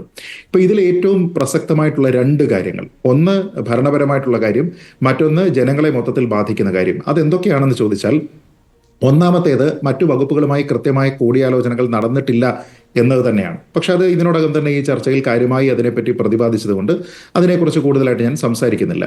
രണ്ടാമത്തെ വിഷയം എന്ന് പറയുന്നത് പൊതുജനങ്ങളെ ബാധിക്കുന്ന വിഷയമാണ് വെള്ളം. ഈ വെള്ളവുമായി ബന്ധപ്പെട്ടിട്ടാണ് ഇപ്പോൾ നമ്മൾ ഈ ജനയുഗത്തിലെ ലേഖനത്തിനെ പറ്റി പറയുമ്പോൾ അവർ കേവലം സത്യൻ മൊകേരിയുടെ അഭിപ്രായമാണ് എന്ന നിലയ്ക്ക് കാണരുത്. കാരണം ജനയുഗത്തിന്റെ ചീഫ് എഡിറ്റർ എന്ന് പറയുന്നത് ബിനോയ് വിശ്വമാണ്. അപ്പോൾ അത് CPIയുടെ അഭിപ്രായം എന്ന നിലയ്ക്ക് തന്നെ കാണണം, കാരണം അത് പാർട്ടിയുടെ മുഖപത്രവുമാണ്. അപ്പോൾ അവരതിൽ പറഞ്ഞിരിക്കുന്നത് ഈ ഡാം മലമ്പുഴയിൽ ഉണ്ടാക്കിയിരിക്കുന്നത് തന്നെ പാലക്കാടുള്ള നെൽകൃഷിയെ പ്രോത്സാഹിപ്പിക്കുക എന്ന ഉദ്ദേശത്തോടു കൂടിയാണ്. പലപ്പോഴും ആ ലക്ഷ്യം പൂർത്തീകരിക്കാൻ പോലും ഈ ഡാമിന് സാധിക്കുന്നില്ല എന്നാണ്. അതുകൊണ്ട് തന്നെയാണ് നേരത്തെ സ്മൃതി പറഞ്ഞിരുന്ന ഒരു ചോദ്യം ഈ ലേഖനത്തിൽ അടക്കം ഉന്നയിക്കപ്പെടുന്നത്, അവിടെ വേണ്ടത് നെൽകൃഷിയാണോ മദ്യ ഫാക്ടറിയാണോ? അപ്പോൾ ഇത് വളരെ പ്രസക്തമായിട്ടുള്ള ഒരു ചോദ്യമാണ്. ഈ ചോദ്യത്തിനും മറുപടി നമുക്ക് കൃത്യമായിട്ട് ഇല്ല എന്നുള്ളതാണ് പ്രധാനം. ചില കണക്കുകളാണ് അദ്ദേഹം പറയുന്നത്, നിങ്ങൾ വരൂ നമുക്ക് അവിടെ പോയി കാണാം എന്നൊക്കെയാണ് പറയുക. ഏത് നിരവധി വർഷങ്ങളിലേക്ക് കൊടുത്തിരിക്കുന്ന ഒരു പ്രോജക്റ്റാണ്. അവിടെയുള്ള ജലലഭ്യത എന്ന് പറയുന്നത് കൃത്യമായി കുറഞ്ഞു വരികയാണ്. അവിടെ പല സ്ഥലങ്ങളിലും പ്രക്ഷോഭം നടക്കുന്നതിനെ പറ്റി നമുക്ക് അറിവുള്ളതാണ്. അപ്പോൾ ഇനി പിന്നീട് ഇതിൻ്റെ 4ാമത്തെ ഘട്ടത്തിൽ ബ്രൂവറിയൊക്കെ വരുന്ന സമയത്തേക്ക് പരമാവധി വെള്ളം അവർക്ക് കൺസ്യൂം ചെയ്യേണ്ടി വരുന്ന സമയത്തേക്ക് എന്തായിരിക്കും അവിടുത്തെ ജലലഭ്യത എന്നതൊക്കെ തന്നെ ഒരുപക്ഷെ പാലക്കാട്ടുകാരുടെ അല്ലെങ്കിൽ കേരളത്തിന്റെ മൊത്തത്തിലുള്ള വിധി എന്ന് മാത്രമേ നമുക്ക് നിലവിൽ പറയാൻ കഴിയുകയുള്ളൂ. ഇനി അടുത്ത ഒരു പ്രശ്നമുണ്ട് ഇതിൽ. ആ പ്രശ്നത്തിനെ പറ്റി ഇവിടെ ശ്രീ രാജേഷ് സംസാരിക്കുന്നില്ല. കാരണം എന്തുകൊണ്ടാണ് ഈ വിഷയം മന്ത്രിസഭാ യോഗത്തിലേക്ക് കൊണ്ടുപോയത്? ഇപ്പൊ നമ്മൾ ഈ പറയുന്നത് പോലെ ഒരു സംരംഭമാണ്, സംരംഭം വരുന്ന സമയത്ത് അതിന് നമ്മൾ അനുവാദം കൊടുക്കുകയാണ് എന്നൊക്കെ പറഞ്ഞു കഴിഞ്ഞാലും നമ്മുടെ നാട്ടിൽ നടക്കുന്ന എല്ലാ സംരംഭങ്ങളും ക്യാബിനറ്റ് ചർച്ച ചെയ്തിട്ടാണോ അപ്രൂവൽ കൊടുക്കുന്നത്? അല്ല. നമ്മുടെ നാട്ടിൽ ആരെങ്കിലും ബിസിനസ്സിന് വരുന്ന സമയത്ത് അത് ക്യാബിനറ്റ് ചർച്ച ചെയ്തിട്ടാണോ അപ്രൂവലിന് കൊടുക്കുക? അല്ല. അപ്പോൾ ഇത് എന്തുകൊണ്ടാണെന്ന് വെച്ചാൽ ഇത് നയപരമായിട്ടുള്ള ഒരു വിഷയമാണ്. മദ്യവുമായി ബന്ധപ്പെട്ട് സർക്കാരിന് കാലാകാലങ്ങളായിട്ട് നയരൂപീകരണമുണ്ട്. അപ്പോൾ ആ നയരൂപീകരണത്തിന് വയലേറ്റീവ് ആവില്ല എന്നതിനെപ്പറ്റി ഉറപ്പുവരുത്തുന്നതിനാണ് അത് മന്ത്രിസഭയിൽ കൊണ്ടുപോകുന്നത്, ചർച്ച ചെയ്യുന്നത്, എന്നിട്ട് മന്ത്രിസഭ തീരുമാനമെടുക്കുന്നത്. ഇപ്പം നമ്മുടെ നാട്ടിൽ ആര് ബിസിനസ് തുടങ്ങാനായിട്ട് തീരുമാനിച്ചാലും ഇതല്ല അതിൻ്റെ മാർഗം എന്നുള്ളത് അറിയുക. എന്ന് വെച്ചാൽ ചർച്ച ചെയ്യുന്ന സമയത്ത് നമ്മുടെ മദ്യനയം എന്താണ് എന്നതിനെപ്പറ്റി കൃത്യമായിട്ടുള്ള ബോധ്യം ഇതിൽ ഉൾപ്പെട്ടിരിക്കുന്ന ആൾക്കാർക്ക് ഉണ്ടായിരിക്കും. ഞാൻ ചോദിക്കുന്നത്, ഇവിടെ ഒരു ലെറ്റർ ഓഫ് ഇൻട്രസ്റ്റ് കൊടുക്കുന്ന എല്ലാ ആൾക്കാർക്കും ബ്രൂവറി ലൈസൻസ് കൊടുക്കാനായിട്ട് സർക്കാരിന് കഴിയുമോ എന്നുള്ളതാണ്. കാരണം നയപരമായി നമ്മൾ നോക്കിക്കഴിഞ്ഞാൽ സർക്കാരിന്റെ ഏറ്റവും പ്രധാനപ്പെട്ട 2 പ്രഖ്യാപിത നയങ്ങളുണ്ട്. അതിലൊന്ന് മദ്യത്തിന്റെ ഉപഭോഗവും ലഭ്യതയും കുറച്ച് കൊണ്ടുവരിക എന്നുള്ളതാണ്. അപ്പോൾ അതിനു വേണ്ടിയിട്ട് കൂടുതലായിട്ട് നമുക്ക് മദ്യനിർമ്മാണ ഫാക്ടറികളോ ഇത്തരത്തിലുള്ള ഡിസ്റ്റിലറി ബ്രൂവറി യൂണിറ്റുകളോ ഒന്നും തന്നെ അനുവദിക്കാനായിട്ട് കഴിയുകയില്ല എന്നുള്ളത് ഒന്നാമത്തേത്. 2, നമുക്ക് പെർമിസിബിൾ ആയിട്ടുള്ള ഒരു ലിമിറ്റ് ഉണ്ടല്ലോ. ഇപ്പോൾ പറയുന്ന വിദേശ അല്ലെങ്കിൽ ഇതര സംസ്ഥാനങ്ങളിൽ നിന്നൊക്കെ ഇവിടേക്ക് കൊണ്ടുവരുന്നു, അപ്പോൾ അതുകൊണ്ട് കുറേയധികം ചെലവ് നമുക്ക് വരുന്നുണ്ട് എന്നൊക്കെ പറയുന്ന ആ കണക്ക്. അപ്പോൾ ആ കണക്ക് എത്രയാണ് എന്നതിൻ്റെ അടിസ്ഥാനത്തിൽ അതിൽ എത്ര ഇവിടെ ഉൽപ്പാദിപ്പിക്കാനായിട്ട് കഴിയും, അതിനുവേണ്ടി സർക്കാരിൻ്റെ വിഭവങ്ങൾ എത്രത്തോളം നമുക്ക് കൊടുക്കാൻ കഴിയും. സർക്കാർ വിഭവങ്ങൾ എന്ന് പറയുമ്പോൾ ചിലപ്പോൾ അതിൽ ഭൂമി വരാം, നിർബന്ധമായിട്ടും അതിലേക്ക് വെള്ളമുണ്ടാകും. ആ വെള്ളം എന്ന് പറയുന്നത് ഭൂഗർഭ സ്രോതസ്സാണോ, സർക്കാരിൻ്റെ തന്നെ നിയന്ത്രണത്തിലുള്ള ഡാമുകളിൽ നിന്നാണോ കൊടുക്കുന്നത്, തുടങ്ങിയ കാര്യങ്ങളെല്ലാം തന്നെ പരിഗണനാ വിഷയമാണ്. അപ്പോൾ ഇതിനെയെല്ലാം കൂടെ നോക്കി നയവുമായി തട്ടിച്ച് നോക്കിയതിന് ശേഷം ഇവിടെ ഉൽപ്പാദിപ്പിക്കുന്നത് എത്രയാണ്, അതിന്റെ വിപണനം എത്രയാണ്, ഇതര സംസ്ഥാനങ്ങളിലേക്ക് കൊടുക്കുന്നുണ്ടെങ്കിൽ അതെത്രയാണ്, ഇതിനെപ്പറ്റി എല്ലാം സർക്കാരിന് കൃത്യമായിട്ടുള്ള ഒരു കണക്ക് വേണ്ടേ? എന്ന് വെച്ചാൽ നമുക്ക് കൊടുക്കാനുള്ള വെള്ളം ഉൾപ്പെടെയുള്ള അസംസ്കൃത വസ്തുക്കൾ പരിമിതമാണ് എന്നും അത് നയപരമായിട്ടുള്ള ഒരു കാര്യമാണ് എന്നും കൃത്യമായ ബോധ്യമുള്ളത് കൊണ്ടാണ് നമ്മളിതിനെ ക്യാബിനറ്റിലേക്ക് കൊണ്ടുപോകുന്നത്. എങ്കിൽ നമ്മുടെ വിഭവങ്ങൾ നീതിപൂർവ്വം നൽകണമെന്നുള്ള ഒരു തീരുമാനമാണ് അവിടെ ഉണ്ടാകേണ്ടത്. അവിടെയാണ് ടെൻഡറിന്റെ ഒരു പ്രസക്തി ഉണ്ടാകുന്നത്. അതായത് നമുക്ക് കൊടുക്കാനുള്ള റിസോഴ്സസ് ലിമിറ്റഡ് ആണ്. പ്രത്യേകിച്ച് വെള്ളം എന്ന് പറയുന്നത് ഇതിന്റെ ഏറ്റവും എസെൻഷ്യൽ ആയിട്ടുള്ള ഒരു റോ മെറ്റീരിയൽ നമുക്ക് കൊടുക്കാനുള്ളത് വളരെ പരിമിതമാണ്. എങ്കിൽ അതിൽ ഈ ചോദിക്കുന്ന ആളിന് ഉടനെ അങ്ങ് കൊടുക്കുക എന്ന് പറഞ്ഞിട്ട് അയാൾക്കൊരു മൊണോപ്പൊളി അല്ലെങ്കിൽ ഒരു കുത്തക സൃഷ്ടിക്കലല്ല ഇവിടെ വരുന്നത്.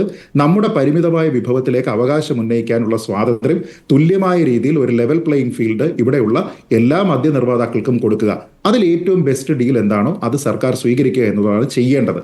അത് സർക്കാർ ചെയ്യാൻ പ്രതിജ്ഞാബദ്ധമാണ്. അത് മനസ്സിലാക്കണമെങ്കിൽ നമ്മൾ സർക്കാരിൻ്റെ 2022-23 മുതലുള്ള മദ്യനയം എടുത്ത് നോക്കിയാൽ മനസ്സിലാവും. കാരണം അതിൽ പറയുന്നത് ഈ പറയുന്ന എക്സ്ട്രാ ന്യൂട്രൽ ആൽക്കഹോൾ നിർമ്മിക്കുന്നതിന് വേണ്ടിയിട്ട് നമ്മളിവിടെ ഈ എഥനോള് മറ്റു കാര്യങ്ങളൊക്കെ തന്നെ ഇവിടെ നിർമ്മിക്കുന്നതിന് വേണ്ടിയിട്ടുള്ള നടപടി സ്വീകരിക്കുമെന്നതിന് പ്രോത്സാഹനം നൽകുമെന്നാണ് ഞാൻ ചോദിക്കുന്നത്. ശ്രീ റജി ലൂക്കോസിന് അറിയാമെങ്കിൽ മറുപടി പറയാം. നാളിതുവരെ എന്ത് നടപടിയാണ് സ്വീകരിച്ചിട്ടുള്ളത്? നയമെന്ന് പറയുന്നത് പേപ്പറിൽ അടിച്ചു വെക്കാനുള്ളതല്ലോ. നമ്മൾ ഈ പറയുന്നത് പോലെ ക്യാബിനറ്റ് നോട്ട് എന്ന് പറയുന്നത് വെബ്സൈറ്റിൽ വെറുതെ അപ്ലോഡ് ചെയ്തിടാനുള്ളതല്ല എന്ന് പറയുന്നത് പോലെ ഇതാണ് സർക്കാരിന്റെ നയമെങ്കിൽ ആ നയത്തിനെ ഇംപ്ലിമെന്റ് ചെയ്യുന്നതിന് വേണ്ടിയിട്ടുള്ള എന്ത് പ്രാരംഭ നടപടി സർക്കാർ സ്വീകരിച്ചിട്ടുണ്ട്? ഏതെങ്കിലും രീതിയിലത്തേക്കുള്ള ഒരു നോട്ടിഫിക്കേഷൻ ഇറക്കിയോ? അതിനുശേഷം ഇവിടെ ടെൻഡർ പറഞ്ഞോ? ഇനി അതല്ല എങ്കിൽ ഒരു കമ്പനി വരികയാണ് എങ്കിൽ ശരി, ഇതാ ഒരു കമ്പനി വന്നിട്ടുണ്ട്, ഇന്ന സൗകര്യങ്ങളാണുള്ളത്, മറ്റുള്ള ആൾക്കാർക്കും ഇതിൽ പാർട്ടിസിപ്പേറ്റ് ചെയ്യാം എന്ന് സർക്കാർ പറഞ്ഞോ? ഇല്ല. പകരം എന്താ സർക്കാർ ചെയ്തിരിക്കുന്നത്? സർക്കാർ ഒരു നയം ഉണ്ടാക്കി വെച്ചു, എന്നിട്ട് അവിടെ മിണ്ടാതെ ഇരുന്നു, എന്നിട്ട് അതിലുള്ള ഒരു ഫസ്റ്റ് സ്റ്റെപ്പ് പോലും ചെയ്യാതിരിക്കുന്നു. ഏതോ കമ്പനി വരുന്നു, ആ കമ്പനി പോലും ഇവിടെ ഈ വന്ന് അപ്ലൈ ചെയ്യുകയും മറ്റു കാര്യങ്ങളും ചെയ്യുന്നതിന് മുമ്പ് തന്നെ സ്ഥലം വാങ്ങി എന്നുമാണ് നമ്മൾ അറിയുന്നത്. അപ്പോൾ അങ്ങനെയാണെങ്കിൽ അവർ ഏതോ സമയത്ത് സ്ഥലം വാങ്ങുന്നു, അതിനുശേഷം അവർ പിന്നീട് ഇവിടെ വന്ന് അപ്ലൈ ചെയ്യുന്നു. അപ്ലൈ ചെയ്യുന്ന സമയത്ത് സർക്കാർ മറ്റൊന്നും തന്നെ ചിന്തിക്കാതെ ഇവർക്ക് എന്താണോ വേണ്ടത് അത് നമ്മുടെ നിയമത്തിൽ ഉണ്ടാക്കി വെച്ചിട്ടുണ്ടല്ലോ. അതായത് എഥനോൾ നിർമ്മിക്കുന്നത്, എക്സ്ട്രാ ന്യൂട്രൽ ആൽക്കഹോൾ നിർമ്മിക്കുന്നത്, അത് പ്രോത്സാഹിപ്പിക്കുക, ഇവിടെ ലൈസൻസിന് വേണ്ടി വരുന്ന ആൾക്കാർക്ക് ബ്രൂവറി ലൈസൻസ് കൊടുക്കുക, ഈ രീതിയിലത്തേക്ക് നമ്മൾ പരിഷ്കരിച്ച് വെച്ചിട്ടുണ്ട്. എന്ന് വെച്ചാൽ വീണ്ടും ആവർത്തിക്കുന്നു, കാലിന് വേണ്ടുന്ന അളവിലെ ചെരുപ്പല്ല, ചെരുപ്പിന്റെ അടിസ്ഥാനത്തിൽ അതിന്റെ അളവിൽ കാല് വെട്ടുക എന്ന രീതിയിലത്തേക്കുള്ള ഒരു പ്രശ്നമുണ്ട്. ഈ പ്രശ്നം നയപരമായിട്ടുള്ള ഒരു വിഷയമാണ് എന്നതുകൊണ്ട് ഒരു മൊണോപ്പൊളി സൃഷ്ടിക്കുന്നതിന് വേണ്ടി ഒരു കമ്പനിക്ക് ഇത് കൊടുക്കാനുള്ള സാഹചര്യം ഉണ്ടായത് എന്താണ് എന്നതിനെപ്പറ്റി എക്സൈസ് മന്ത്രി ഒരു അക്ഷരം മിണ്ടുന്നില്ല. ഇതിൽ അഴിമതി, അതുകൊണ്ടാണ് ഇതിൽ അഴിമതി ഉണ്ട് എന്ന് പ്രതിപക്ഷം പറയുന്നത്. നിശ്ചയമായും. കാരണം ഇവിടെ ട്രാൻസ്പെറൻസി എന്ന് പറയുന്ന ഒരു കാര്യം ഇവിടെ ഉണ്ടാകണം. നമ്മൾ ഇതിനു മുമ്പ് കേട്ടിട്ടുള്ള പല കമ്പനികളുണ്ട് അല്ലേ? ഇ മൊബിലിറ്റിയുമായി ബന്ധപ്പെട്ട് നമ്മൾ ചില കമ്പനികളുടെ പേര് കേട്ടു, ഹസ്കോണിംഗ് എന്നൊക്കെ പറഞ്ഞ് കമ്പനികളുടെ പേര് കേട്ടു, അതേപോലെ സ്പ്രിംഗ്ലറിന്റെ പേര് കേട്ടു. ഇവർ മാത്രമല്ല ഈ മേഖലയിലൊക്കെ വർക്ക് ചെയ്യുന്നത്. അപ്പോൾ ഇവിടെ നമുക്ക് എന്തെങ്കിലും രീതിയിലത്തേക്കുള്ള ഒരു റിസോഴ്സ് ഓപ്പൺ ചെയ്യാൻ പോകുന്നുണ്ടെങ്കിൽ ഇത് കേവലം ഒരു ടെക്സ്റ്റൈൽ നിർമ്മാണ കമ്പനി പോലെയല്ല. അപേക്ഷിക്കുന്ന ആൾക്കാർക്ക് എല്ലാവർക്കും ലൈസൻസ് കൊടുത്ത് ശരി നിങ്ങൾ എല്ലാവരും തുടങ്ങിക്കോളൂ, ഞങ്ങൾ വ്യവസായ സൗഹൃദമാണ് എന്ന് പറയുന്നത് പോലെയുള്ള ഒരു വിഷയമല്ല. കാരണം മദ്യത്തിന്റെ ഉപഭോഗവും ലഭ്യതയും എന്ന് പറയുന്നത് പോളിസി മാറ്ററാണ്. അതേപോലെ തന്നെ നമ്മുടെ ഭൂവിഭവങ്ങൾ എന്ന് പറയുന്നത് പരിമിതവുമാണ്. ആ കാര്യത്തിന്റെ വിനിയോഗം നടക്കുന്ന സമയത്ത്, അതിലൊരു ട്രാൻസാക്ഷൻ ഉള്ള സമയത്ത് ട്രാൻസ്പെറൻസിയും ലെവൽ പ്ലേയിങ് ഫീൽഡും മസ്റ്റാണ്. അടുത്തത്, ഈ പ്രധാനപ്പെട്ട 2 പ്രശ്നങ്ങൾ ഇവിടെ ബാക്കിയാണല്ലോ. പരിസ്ഥിതി പ്രശ്നം. ഞാൻ ചോദിക്കട്ടെ, പഞ്ചാബിൽ ഈ കമ്പനി ഇവരുടെ ഫാക്ടറി അടച്ചുപൂട്ടുന്നതിനുള്ള പ്രധാനപ്പെട്ട കാരണം എന്തായിരുന്നു? അവിടെയുള്ള ഭൂഗർഭ ജലം ഉൾപ്പെടെയുള്ള കാര്യങ്ങൾ മലിനപ്പെടുത്തി. അവിടെ ആൾക്കാർ വെറുതെ കുഴിക്കുന്ന സമയത്ത് പോലും കണ്ടാമിനേറ്റഡ് വാട്ടർ കിട്ടുന്നു. എയർ പൊല്യൂട്ട് ചെയ്തു, ലാൻഡ് പൊല്യൂട്ട് ചെയ്തു. ഞാൻ ചോദിക്കട്ടെ, ഇവരുടെ കോൺട്രാക്റ്റിൽ ഇവർ പൊല്യൂട്ട് ചെയ്തുള്ളൂ എന്ന് പറഞ്ഞിട്ടൊരു ക്ലോസ് ഉണ്ടായിരുന്നോ? എന്തായാലും അങ്ങനെ ഒരു ക്ലോസ് ഇല്ലാന്ന് അറിയാമല്ലോ. എന്ന് വെച്ചാൽ നിങ്ങൾ അവരുമായിട്ട് ഏർപ്പെടുന്ന കോൺട്രാക്ച്വൽ ആയിട്ടുള്ള ഒബ്ലിഗേഷൻസ് എന്തൊക്കെയാണോ അതിന് വിരുദ്ധമായിട്ട് ഈ കമ്പനി പ്രവർത്തിച്ചിട്ടുണ്ട് എന്നുള്ളതാണ് പ്രശ്നം. അതുകൊണ്ട് പാരിസ്ഥിതികമായിട്ടുള്ള ഒരു ഇമ്പാക്ട് ഇവിടെ ഉണ്ടാകും എന്നുള്ള രീതിയിലത്തേക്കുള്ള കർഷകരടക്കമുള്ള ആൾക്കാരുടെ ഒരു ആശങ്ക എന്ന് പറയുന്നത് ജസ്റ്റിഫൈഡ് ആണ്. നടത്തിയോ എന്ന ചോദ്യം വരുന്നത്. അങ്ങനെ ഒരു പഠനം നടത്തിയിട്ടില്ല. അപ്പോൾ എന്താ പ്രശ്നം? അങ്ങനെ നോക്കിക്കഴിഞ്ഞാൽ ഇവിടെയുള്ള ആൾക്കാരുടെ ആശങ്കകളെ അകറ്റുന്നതിന് വേണ്ടി ഈ കമ്പനി വളരെ ക്രെഡിബിൾ ആണ് എന്ന് പറയാനായിട്ട് ശ്രീ രാജേഷിന് കഴിയുമോ? അങ്ങനെയാണെങ്കിൽ പഞ്ചാബിൽ മുഖ്യമന്ത്രി പറഞ്ഞിരുന്നത് എന്താണ്? പഞ്ചാബിന്റെ ഭൂമിയെയോ വായുവിനെയോ ജലത്തിനെയോ മലിനപ്പെടുത്താൻ ഒരാളെയും ഞങ്ങൾ അനുവദിക്കില്ല, അതിൽ പിന്നിൽ ഒരു കമേഴ്സ്യൽ ഇൻട്രസ്റ്റും ഉണ്ടാകാൻ പാടില്ല എന്ന് പറഞ്ഞുകൊണ്ട് സർക്കുലർ ഇറക്കിയിട്ട് മുഖ്യമന്ത്രിയാണ് ഓർഡർ ഇടുന്നത് ഈ കമ്പനി അവിടെ അടച്ചുപൂട്ടുന്നതിന് വേണ്ടിയിട്ട്. അപ്പോൾ അങ്ങനെയുള്ള ഒരു കമ്പനി വളരെ എക്കോ ഫ്രണ്ട്ലി ആണ് എന്നൊക്കെ ഇവിടെ നിന്ന് പറഞ്ഞു കഴിഞ്ഞാൽ ഇന്നത്തെ കാലത്ത് ആൾക്കാർക്ക് ഇൻഫർമേഷൻ ഫിംഗർ ടിപ്സിലാണ് എന്നുള്ളത് മനസ്സിലാക്കുക. ഇനി അടുത്തത് ഇതിലുള്ള ക്രിമിനൽ കേസുകളാണ്. ഡൽഹി മദ്യനയവുമായി ബന്ധപ്പെട്ട് വളരെ വലിയ രീതിയിലത്തേക്കുള്ള പ്രശ്നങ്ങളുണ്ട്. ആ കാര്യത്തിലാണ് ഈ കമ്പനിയുടെ ഡയറക്ടറായിട്ടുള്ള ആളെ ഉൾപ്പെടെ അറസ്റ്റ് ചെയ്തിരിക്കുന്നത്. അപ്പോൾ ഇതിനുള്ള വിശദീകരണം പോലുമില്ല. ഞാൻ പറയുന്നത് ബേസിക്കലി ഒരു പാരിസ്ഥിതികമായിട്ടുള്ള അല്ലെങ്കിൽ ആൾക്കാരോട് കമ്മിറ്റ്മെന്റ് ഉള്ള ഒരു കമ്പനിയാണ് ഈ കമ്പനിയെങ്കിൽ ഇവരുടെ മേൽ ഇങ്ങനെ പരിസ്ഥിതിയെ മലിനപ്പെടുത്തുന്നു എന്നുള്ള ആക്ഷേപം ഉണ്ടാകുന്ന സമയത്ത് അവരൊരു വിശദീകരണം ഇറക്കണ്ടേ? ഏറ്റവും ചുരുങ്ങിയത് ഇത് രാഷ്ട്രീയ പ്രേരിതമാണെന്നോ അല്ലെങ്കിൽ ഞങ്ങളുടെ ഭാഗത്ത് തെറ്റില്ല എന്നോ കമാന്നൊരു അക്ഷരം വേണ്ടിയിട്ടുണ്ടോ? ഒരക്ഷരം ഇന്നേ വരെ മിണ്ടിയിട്ടില്ലാത്ത ഒരു കമ്പനി, ആ മുഖ്യമന്ത്രിയുടെ തീരുമാനത്തിനെ ചാലഞ്ച് ചെയ്തിട്ടില്ലാത്ത ഒരു കമ്പനി, അവരെന്തോ കൊടുത്തിരിക്കുന്ന കേസാണെന്ന് തോന്നുന്നു ഇവരെ നാഷണൽ ഗ്രീൻ ട്രിബ്യൂണലിൽ ഫൈറ്റ് ചെയ്യുന്നതാണ് ഞാൻ മനസ്സിലാക്കുന്നത്. എന്ന് വെച്ചാൽ അശേഷം ആൾക്കാരോട് പ്രതിജ്ഞാബദ്ധമായിട്ടുള്ള ഒരു നിലപാട്, എൻവയോൺമെന്റൽ ഫ്രണ്ട്ലി പോളിസി ഒന്നുമില്ലാതിരിക്കുന്നത് എന്ന് നമുക്ക് നിശേഷം പറയാൻ പറ്റുന്ന രീതിയിലത്തേക്കുള്ള ഒരു കമ്പനിയുമായിട്ട് കോൺട്രാക്ച്വൽ ഒബ്ലിഗേഷന് പോയതിനു ശേഷം ഞങ്ങൾ എല്ലാ വിവരങ്ങളും ട്രാൻസ്പെറന്റ് ആണ്, ഞങ്ങൾ ഇത് വെബ്സൈറ്റിൽ ഇട്ടിട്ടുണ്ട് എന്ന് പറഞ്ഞാൽ അതല്ല ഇവിടുത്തെ ചോദ്യം. നമ്മൾ ഈ പറയുന്ന കാര്യങ്ങളാണ് ചോദ്യം. അപ്പോൾ ഞങ്ങൾക്ക് കണക്കെടുത്തതിന് ശേഷം ഇവിടെ 0.5, അതിനുശേഷം 5, അത്രയും കിലോലിറ്റർ ആണ് വേണ്ടത്, 50 കിലോലിറ്റർ ആണ്, അല്ലെങ്കിൽ 1/2 മില്യൺ വെള്ളമാണ്, അത് ഇന്നല്ല പിന്നീട് ഒരു കാലത്താണ്, നമ്മൾ അതിനെപ്പറ്റി ആശങ്കപ്പെടേണ്ട, നിങ്ങൾ വന്നോളൂ, വന്ന് നോക്കിക്കോളൂ എന്നൊക്കെ പറഞ്ഞു കഴിഞ്ഞാൽ ഞങ്ങളല്ല സാർ എക്സ്പേർട്സ് ആയിട്ടുള്ള ആൾക്കാരുണ്ട്, എൻവയോൺമെന്റൽ ഇമ്പാക്ട് നോക്കുന്ന ആൾക്കാരുണ്ട്, സോഷ്യൽ ആഘാതം പഠിക്കുന്നവരുണ്ട്. അവരെ കൊണ്ടുവന്ന് ഇത് ചെയ്തതിന് ശേഷം വേണമായിരുന്നു പ്രാരംഭ നടപടികളും അനുമതികളും കൊടുക്കുന്നതിന് വേണ്ടിയിട്ട്. അതില്ല എന്നുള്ളിടത്താണ് പ്രശ്നം. മടങ്ങിയെത്താം ശ്രീ NV ബാലകൃഷ്ണൻ. ഇന്നിപ്പോൾ മഴവെള്ള സംഭരണികൾ കാണാൻ ധൈര്യമുണ്ടോ എന്ന വാക്കാണ് ആദ്യം എക്സൈസ് മന്ത്രി ഉപയോഗിച്ചത് മാധ്യമങ്ങളോട് ക്ഷണിക്കുമ്പോൾ. പിന്നീട് അദ്ദേഹം ആ വാക്ക് മാധ്യമങ്ങളുടെ എതിർപ്പിനെ തുടർന്ന് അദ്ദേഹം മാറ്റി വിനയത്തോടെ നിങ്ങളെ ക്ഷണിക്കുന്നു എന്നാണ് പറഞ്ഞത്. അപ്പോൾ അവിടെ മഴവെള്ള സംഭരണികളൊക്കെ നന്നായി പ്രവർത്തിക്കുന്നുണ്ട്, അപ്പോൾ കള്ളം പറയുന്നു പ്രതിപക്ഷ നേതാവ് എന്നുള്ളതാണ്. 10 ലക്ഷം ലിറ്റർ വെള്ളമാണ് ഒരു ദിവസം പാലക്കാട് നഗരസഭയ്ക്കും പിരായിരി പഞ്ചായത്തിലും ഭാഗികമായ ആവശ്യം. 81.5 ദശലക്ഷം ലിറ്റർ വെള്ളം മലമ്പുഴയിൽ നിന്നും ആവശ്യമാകുന്നത്. പാലക്കാട് ആകെ ആവശ്യം കുടിവെള്ളത്തിന് പ്രതിദിനം 81.5 ദശലക്ഷം ലിറ്റർ. മലമ്പുഴയിലേതിൻ്റെ 13.16% വെള്ളം മാത്രമേ എടുക്കുന്നുള്ളൂ. കമ്പനിക്കാകട്ടെ തുടക്കത്തിൽ പ്രതിദിനം 0.05 ദശലക്ഷം ലിറ്ററേ വേണ്ടൂ. പിന്നീട് വേണ്ടതാകട്ടെ 0.5 ദശലക്ഷം ലിറ്ററാണ്. അപ്പോൾ ഈ പറയുന്ന പോലെ വെള്ളം ഇങ്ങനെ ഹ്യൂജായി എടുക്കുന്നു, വലിയ തോതിൽ എടുക്കുന്നു, കുടിവെള്ളം ഇല്ലാത്ത രീതിയിൽ എടുക്കുന്നു എന്നതിനെ ഖണ്ഡിക്കാനാണ് മന്ത്രി ഈ കണക്കൊക്കെ പറഞ്ഞിരിക്കുന്നത്. എങ്ങനെ പ്രതികരിക്കുന്നു?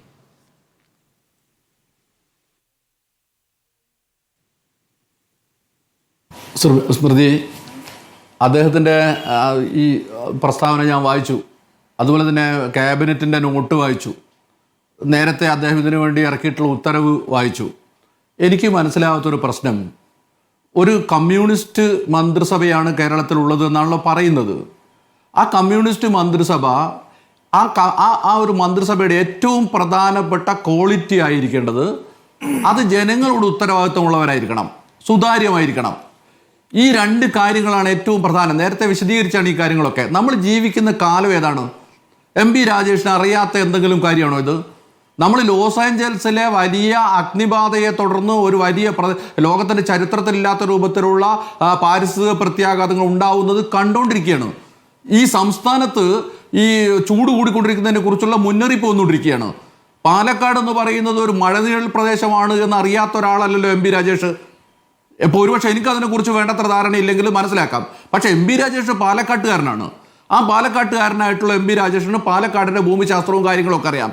അത് മറുപടി പറയേണ്ട ഒരു ഒറ്റ പ്രശ്നം, ഈ കൊക്കക്കോള കമ്പനിയിൽ ഈ പെരുമാട്ടി പഞ്ചായത്തിൽ ലൈസൻസ് കൊടുക്കുമ്പോൾ, കൊക്കക്കോള കമ്പനിക്ക് ലൈസൻസ് കൊടുക്കുമ്പോൾ അന്ന് ഉണ്ടായിരുന്ന സ്ഥിതി എന്താ? അന്ന് അവരെന്താ പറഞ്ഞത്? ഭൂഗർഭജലം ഉപയോഗിക്കുന്നതാണോ? അല്ലെങ്കിൽ അതുപോലെ ഏതെങ്കിലും തരത്തിലുള്ള കാര്യങ്ങൾ ഒരു പ്രശ്നമില്ല എന്ന് പറഞ്ഞിട്ടല്ലേ അന്നത്തെ ഇടതുപക്ഷ പഞ്ചായത്ത് ഇതിനു വേണ്ടി അനുമതി കൊടുത്തത്?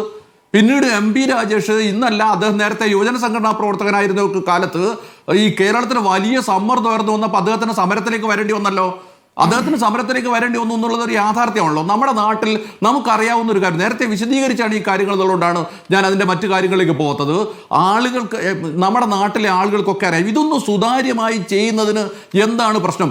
ഈ നോട്ടിനകത്ത് മറ്റ് വകുപ്പുകളോട് ഒന്നും അന്വേഷിച്ചിട്ടില്ല എന്ന് കൃത്യമായി എഴുതി വെച്ചതിന് ശേഷം റെജി ലൂക്കോസിനെ പോലെ ഒരാളെ ഇതുപോലെ ചർച്ചയ്ക്ക് പറഞ്ഞയച്ചിട്ട് സത്യമൊകേരിയെ തെറി വിളിച്ചുകൊണ്ട് എന്താ കാര്യമുള്ളത്? നിങ്ങളൊന്ന് ആലോചിച്ച് നോക്കി, എന്തൊരു അസംബന്ധമാണ് ഈ നടന്നുകൊണ്ടിരിക്കുന്നത്. ഈ കേരളത്തിലെ ഇടതുപക്ഷ ജനാധിപത്യ മുന്നണി സർക്കാരിലെ പ്രധാനപ്പെട്ട രണ്ടാമത്തെ കക്ഷിയാണ് CPI. ഞാൻ CPI-കാരനല്ല, CPI-ന്റെ വക്താവുമല്ല. റെജി ലൂക്കോസിന് മറുപടി പറയാൻ CPI-കാരും ഇവിടെ ഇല്ല. നിങ്ങളൊന്ന് ആലോചിച്ച് നോക്കൂ, റെജി ലൂക്കോസിനെ പോലെ യാതൊരു ഉത്തരവാദിത്വം ഇല്ലാത്ത മനുഷ്യർ വന്നിട്ട് ചർച്ചയിൽ പങ്കെടുത്തുകൊണ്ട് കേരളത്തിലെ ഇടതുപക്ഷ ജനാധിപത്യ മുന്നണിയിലെ പ്രധാനപ്പെട്ട ഘടകകക്ഷിയായിട്ടുള്ള CPI-ക്കെതിരായിട്ട് തെറി പറഞ്ഞുകൊണ്ട് തീരുന്ന പ്രശ്നമാണ്.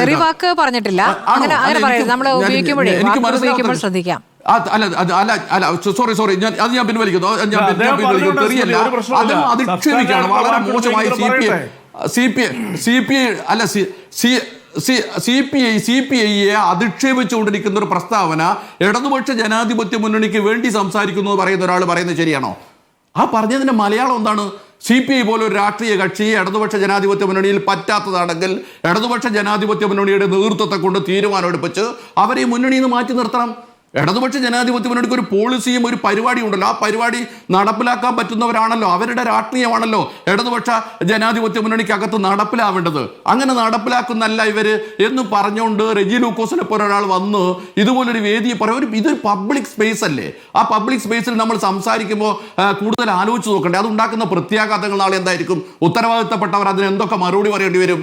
അതൊക്കെ നമ്മൾ ആലോചിച്ച് ഉത്തരവാദിത്തം എന്ന് പറയുന്നതിലാണ് സർക്കാർ ഇതിൽ പറയുന്ന ഒരു പ്രധാനപ്പെട്ട കാര്യം. ശ്രീ NV ബാലകൃഷ്ണൻ, ഒരുപാട് ജനങ്ങൾക്ക് തൊഴിൽ നൽകും ഈ സ്ഥാപനം വന്നു കഴിഞ്ഞാൽ, ഒരുപാട് പേർക്ക് തൊഴിൽ സാധ്യതയുണ്ട് എന്നുള്ളത്. അതുകൊണ്ടാണ് വികസന വിരോധികൾ എന്ന വാക്ക് ആവർത്തിച്ച് പറഞ്ഞുകൊണ്ടിരിക്കുന്നത്. ഓക്കെ, ഞാൻ ആ വാദത്തെ മുഖവിലേക്ക് എടുക്കുകയാണ്. ധാരാളം പേർക്ക് തൊഴിൽ കിട്ടും, വലിയ നിക്ഷേപം വരും, അതിൻ്റെ ഭാഗമായിട്ടൂടെ വലിയ അഭിവൃദ്ധി ഉണ്ടാവും എന്നാണല്ലോ വാദം. ഓക്കെ, അതങ്ങനെ അങ്ങ് അംഗീകരിക്കാം നമുക്ക്. ഞാൻ അതിൻ്റെ മറ്റ് വിശദാംശങ്ങൾ, പക്ഷേ അത് ഈ കേരളത്തിലെ ജനങ്ങളെ ബോധ്യപ്പെടുത്താൻ നമുക്ക് എന്താ പറ്റാത്തത്? ഇതുപോലൊരു ബ്രൂവറി തുടങ്ങുന്നതിന് മുമ്പ് കേരളത്തിലൊരു പ്രതിപക്ഷ രാഷ്ട്രീയ കക്ഷികളില്ലേ, അതുപോലെ തന്നെ ഒരു പഞ്ചായത്ത് ഭരണസമിതികളിലെ ജനപ്രതിനിധികളിലെ രാഷ്ട്രീയ പാർട്ടികളിലെ ഇതാ നേരത്തെ ഞങ്ങൾ തുടർന്നു പോരുന്ന ഒരു പോളിസി മാറ്റുവാണ്. എന്തിനാണ് പോളിസി മാറ്റിയത് എന്ന് ആളുകളോട് പറഞ്ഞിട്ടുണ്ട്. നമുക്ക് ബ്രൂവറികൾ പുതുതായി തുടങ്ങാൻ പറ്റില്ല, അതിൻ്റെ ആവശ്യമില്ല എന്ന് നേരത്തെ 1999 മറ്റോടെ വർഷം ഞാനിപ്പോൾ ഓർക്കുന്നില്ല, ഞാൻ നോട്ട് ചെയ്ത് വെച്ചിട്ടുണ്ട്. അന്ന് വീണ്ടും നമ്മൾ തീരുമാനിച്ചാണ്. വേണ്ടെന്ന് തീരുമാനിച്ചത് 2022 നമ്മൾ മാറ്റി 4 ബ്രൂവറിക്ക് അംഗീകാരം കൊടുക്കാൻ തീരുമാനിച്ചു. അന്ന് നേരത്തെ ഇദ്ദേഹം ആക്ഷേപിച്ചിട്ടുള്ള രമേശ് ചെന്നിത്തലയൊക്കെ വലിയ പ്രശ്നങ്ങളും അതിന്റെ പിന്നിലുള്ള മറ്റു പ്രശ്നങ്ങളും കൊണ്ടുവന്നപ്പോൾ സർക്കാരിന് അതിൽ പിൻവലിക്കേണ്ടി വന്നു. സർക്കാരിന് ആ ഒരു നിലപാട് പിൻവലിക്കേണ്ടി വന്നു. നിലപാട് പിൻവലിക്കുന്ന സമയത്ത് ഇവിടെ നികുതികാര്യ സെക്രട്ടറിയോട് ഈ കേരളത്തിലെ മദ്യ വ്യവസായത്തെ സംബന്ധിച്ച് പഠിച്ച് സംസ്ഥാന സർക്കാരിന് റിപ്പോർട്ട് സമർപ്പിക്കണമെന്ന് ആവശ്യപ്പെട്ടു.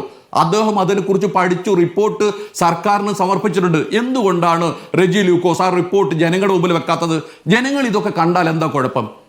ജനങ്ങൾ ഇതൊക്കെ കണ്ടാൽ എന്താണ് കുഴപ്പം? എന്തുകൊണ്ടായിരുന്നു ഈ 1999 ഇങ്ങനെ നമുക്ക് പുതിയ ബ്രൂവറി കേരളത്തിൽ ആവശ്യമില്ല, അല്ലെങ്കിൽ ഇതുപോലെ മദ്യ വ്യവസായം ആ നിലയിൽ കേരളത്തിൽ പ്രോത്സാഹിക്കാൻ പറ്റില്ല എന്ന് തീരുമാനിച്ചത്?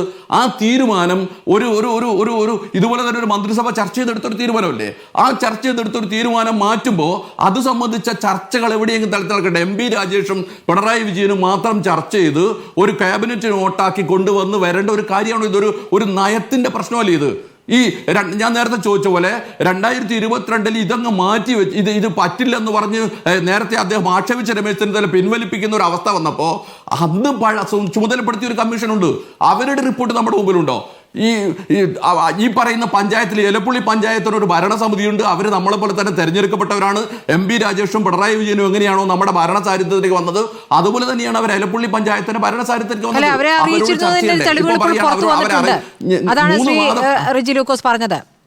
പഞ്ചായത്ത് സെക്രട്ടറി അറിയിച്ചു. അതെ, അല്ല ഞാൻ അതിലേക്കാണ് പറഞ്ഞ. ആ പഞ്ചായത്ത് സെക്രട്ടറി അറിയിച്ചു. ആ സെക്രട്ടറി അറിയിച്ചിട്ട് സെക്രട്ടറി പഞ്ചായത്ത് പ്രസിഡന്റിന്റെ ശ്രദ്ധയിൽപ്പെടുത്തിയിട്ടില്ല എന്ന് അവര് വ്യക്തമായി പറയുന്നു. സർക്കാരിന് ഉത്തരവാദിത്വം എന്ന് വെക്കുക. പക്ഷെ നമ്മൾ ആലോചിക്കണം, ഇതിനകത്ത് നടന്നിട്ടുള്ള ഗൂഢാലോചനകൾ നമ്മൾ ആലോചിക്കണമെങ്കിൽ എന്തിനാണ് ഇവരോട് ഭൂമി എടുത്തത്? കോളേജിന് വേണ്ടിയാണ് ഭൂമി എടുത്തതെന്ന് പറഞ്ഞിട്ട് എന്തിനാ ഭൂമി എടുത്തത്?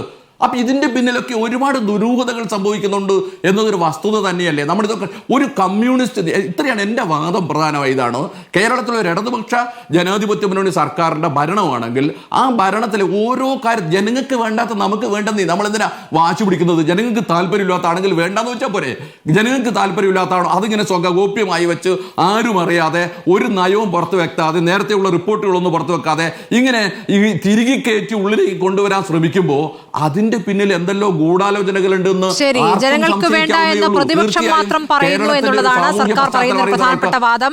കേരളത്തിന് വേണ്ട മദ്യവും സ്പിരിറ്റും ഇവിടെ ഇല്ല.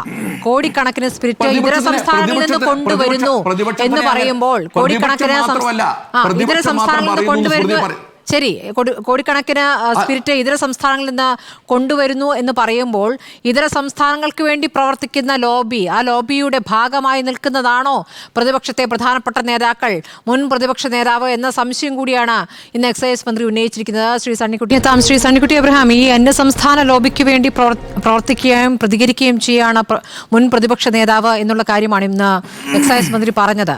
അതിനെ താങ്കൾ എങ്ങനെ കാണുന്നു? ഇപ്പോൾ ഈ കർണാടകയിൽ നിന്നാണ് കാര്യമായിട്ട് ഈ സ്പിരിറ്റ് എത്തുന്നത്, മദ്യം എത്തുന്നത്. അപ്പോൾ കർണാടകത്തിന് വേണ്ടിയിട്ടാണോ ഈ ശബ്ദമുയർത്തൽ എന്നുള്ളതാണ് എക്സൈസ് മന്ത്രിയുടെ സംശയം.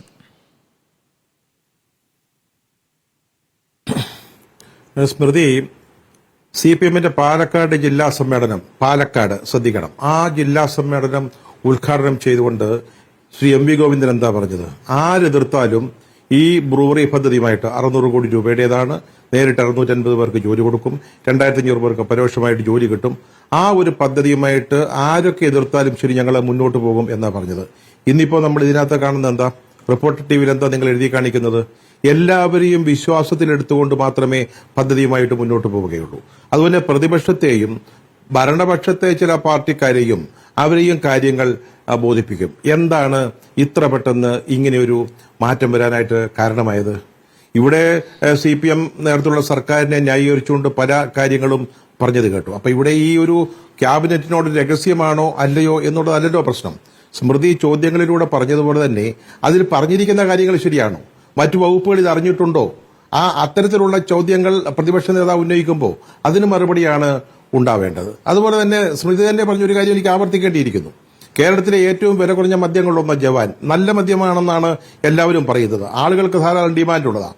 അത് പുളിക്കീടാണ് ഉണ്ടാക്കുന്നത്, ഒരു പ്രധാന ഫാക്ടറി, ഒരു ഡിസ്റ്റിലറി. മറ്റൊന്ന് പാലക്കാട് മലബാർ ഡിസ്റ്റിലറീസ് എന്ന പേരിൽ തുടങ്ങിയിട്ട് അത് ഇതുവരെ പ്രവർത്തിപ്പിക്കാൻ പോലും സാധിച്ചിട്ടില്ല. കാരണം മലമ്പുഴയിൽ നിന്ന് വെള്ളം കിട്ടാതെ, ഗവൺമെന്റ് വെള്ളം കൊടുക്കാതെ, ജല അതോറിറ്റി വെള്ളം കൊടുക്കാതെ അത് പറ്റില്ല. അതിന് പോലും ഇതുവരെ അനുമതി കൊടുക്കാത്തപ്പോഴാണ് ഒയാസിസിന് കൊടുത്തിരിക്കുന്നത്. അതുപോലെ തന്നെ പ്രതിപക്ഷ നേതാവ് ധാരാളം ആരോപണങ്ങളുണ്ട്, ഒന്നും ശരിയായില്ല എന്നൊക്കെയാണല്ലോ ഇവിടെ പറഞ്ഞത്. ഒറ്റ കാര്യം പറയാം.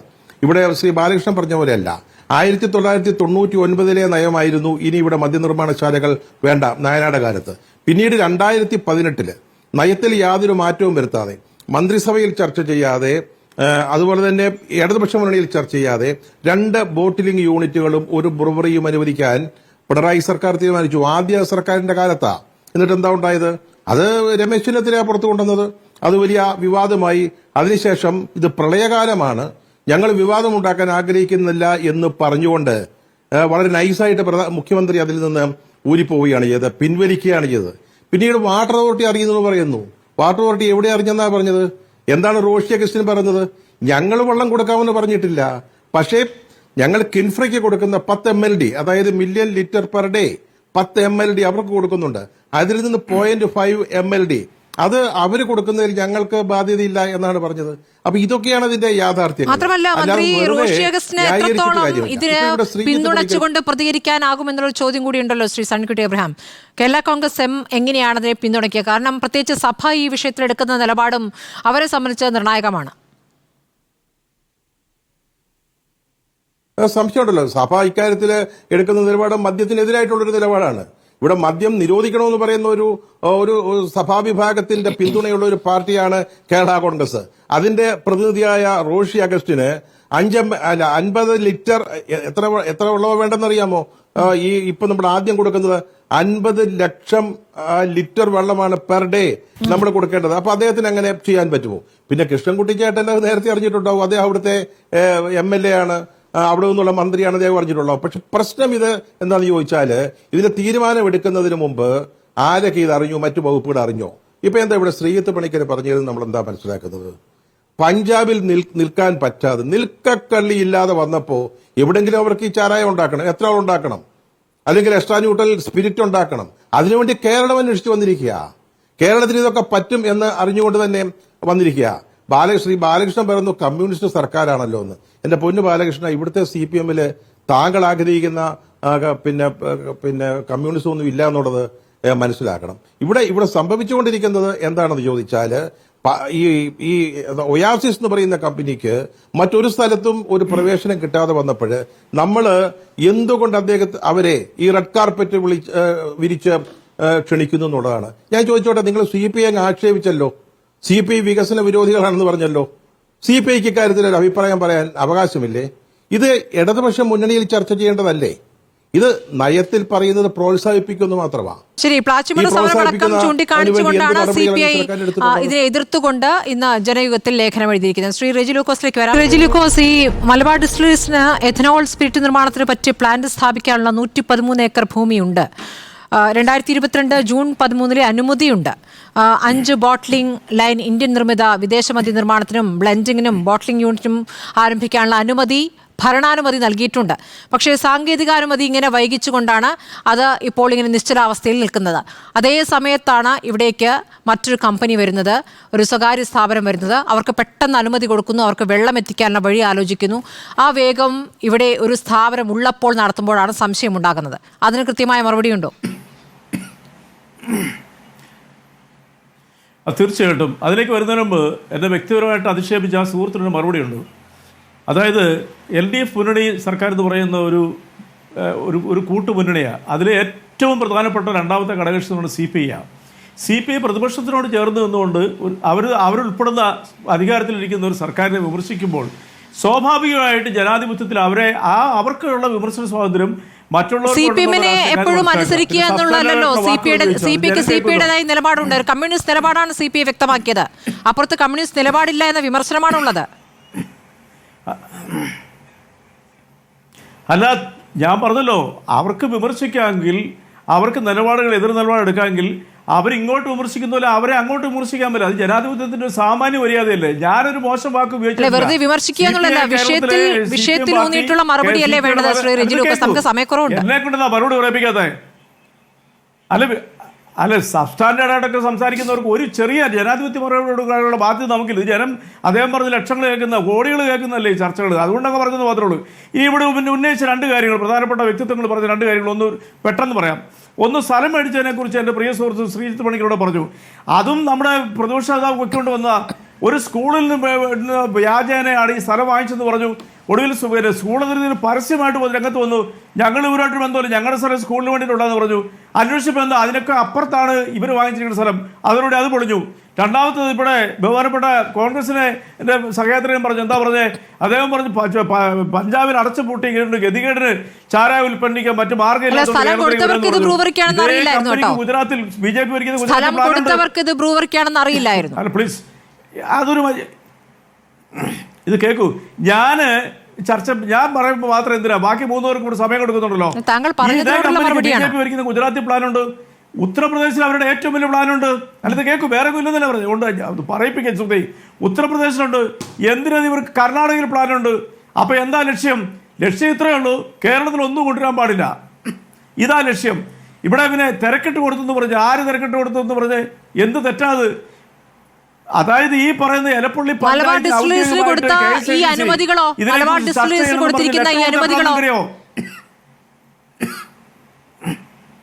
അല്ല, സ്മൃതി പറയുന്ന ആരോപണത്തിന് മറുപടി പറയാൻ പൂർത്തീകരിക്കേണ്ടതിന് വേറെ ഞാൻ ഓരോന്നാളും എടുത്ത് പറയുക. നിങ്ങൾ തിരക്കിട്ടതിനെ കൊടുത്തെന്ന് പറഞ്ഞല്ലോ, പിന്നാമ്പുറത്തോട് തിരക്കിട്ടതിനെ കൊടുത്തെന്ന് ചോദിച്ചല്ലോ. എന്നാണ് ഈ പർട്ടിക്കുലർ പഞ്ചായത്തിന്, കോൺഗ്രസ് ഭരിക്കുന്ന പഞ്ചായത്തിന് ഔദ്യോഗികമായിട്ട് KSIDC ഇതിനെക്കുറിച്ച് ചർച്ച ചെയ്യാനായിട്ട് ലെറ്റർ കൊടുത്തേ? അപ്പോൾ എങ്ങനെയാണ് നിങ്ങൾ ഇവിടെ തിരക്കിട്ട് കൊടുക്കണേ? അത് കൊടുത്തിട്ട് മാസങ്ങളായി, നിങ്ങൾ മനസ്സിലാക്കണം. അതിൻ്റെ രേഖയുണ്ട് അതിൻ്റെ വെബ്സൈറ്റിൽ, ഞാൻ കാണിച്ചു തരാം. എന്നിട്ട് ആ പഞ്ചായത്ത് സെക്രട്ടറി അതിൽ അസിസ്റ്റന്റ് സെക്രട്ടറി പങ്കെടുക്കുകയും ചെയ്തു. എന്നിട്ട് ഉളുപ്പില്ലാതല്ലേ നമ്മുടെ ബഹുമാനപ്പെട്ട പ്രതിപക്ഷ നേതാവ് പറഞ്ഞത്, അവരെ ഇത് അറിയിച്ചിട്ടില്ല. പഞ്ചായത്തിന്റെ കാര്യം നേരത്തെ പറഞ്ഞതാണ്, അത് തന്നെ ആവർത്തിക്കുന്നു. ഇപ്പോഴും എനിക്ക് മലബാർ ഡിസ്റ്റിലറീസിന്റെ കാര്യത്തിലുള്ള മറുപടി കിട്ടിയില്ല, സമയമില്ല. പറയുന്നുണ്ടെങ്കിൽ പെട്ടെന്ന് പറഞ്ഞാൽ നന്നായിരുന്നു. അല്ല, തീർച്ചയായിട്ടും മലബാർ ഡിസ്റ്റിലറീസ് പൂട്ടിപ്പോകാൻ 2 കാരണങ്ങളാണ്. ഒന്ന്, അവിടുത്തെ തൊഴിൽ പ്രശ്നങ്ങൾ, അതാണ് ഏറ്റവും മുഖ്യമായ പ്രശ്നം ഇതെന്ന് പറയുന്നത്. മനസ്സിലായില്ല, ഭരണാനുമതി ആയിട്ടേ സാങ്കേതികമായ അനുമതി കിട്ടില്ല, അതിന്റെ തൊഴിൽ പ്രശ്നമാവുന്നത് കേരളത്തിൽ. ഒന്ന് അന്വേഷിച്ച് നോക്കും സ്മൃതി, വെറുതെ ഇരുന്ന് അങ്ങനെയൊന്നും പറയരുത് കേട്ടോ. അല്ല, അനുമതി എന്തിനാ നിങ്ങൾക്ക് അനുമതി കിട്ടാവുന്നത്? അതിന്റെ എക്സ്പാൻഷനുള്ള അനുമതിയാ. ചുമ്മാ ഒരു ചർച്ചയിൽ ഇരുന്നുകൊണ്ട് ജനങ്ങളെ തെറ്റിദ്ധരിപ്പിക്കരുത്. ഇവിടെ ചേർത്തല ഞാൻ നേരത്തെ പറഞ്ഞു, മക്ഡോവൽ കമ്പനി 40-30 വർഷം 30-35 വർഷം പ്രവർത്തിച്ചിരുന്ന കമ്പനിയാ മക്ഡോവൽ കമ്പനി. ആ കമ്പനി പൂട്ടിപ്പോയി.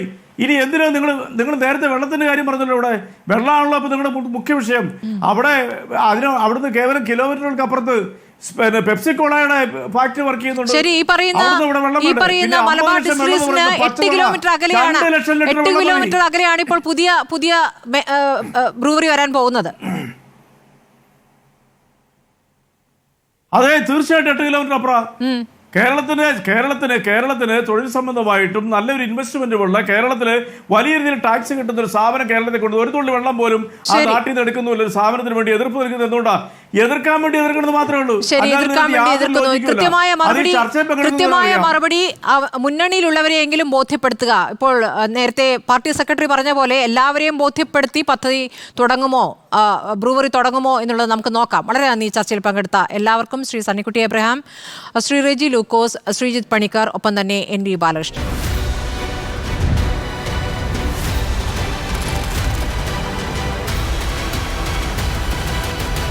ഡിബേറ്റ് വിത്ത് സ്മൃതി പരുത്തിക്കാട്.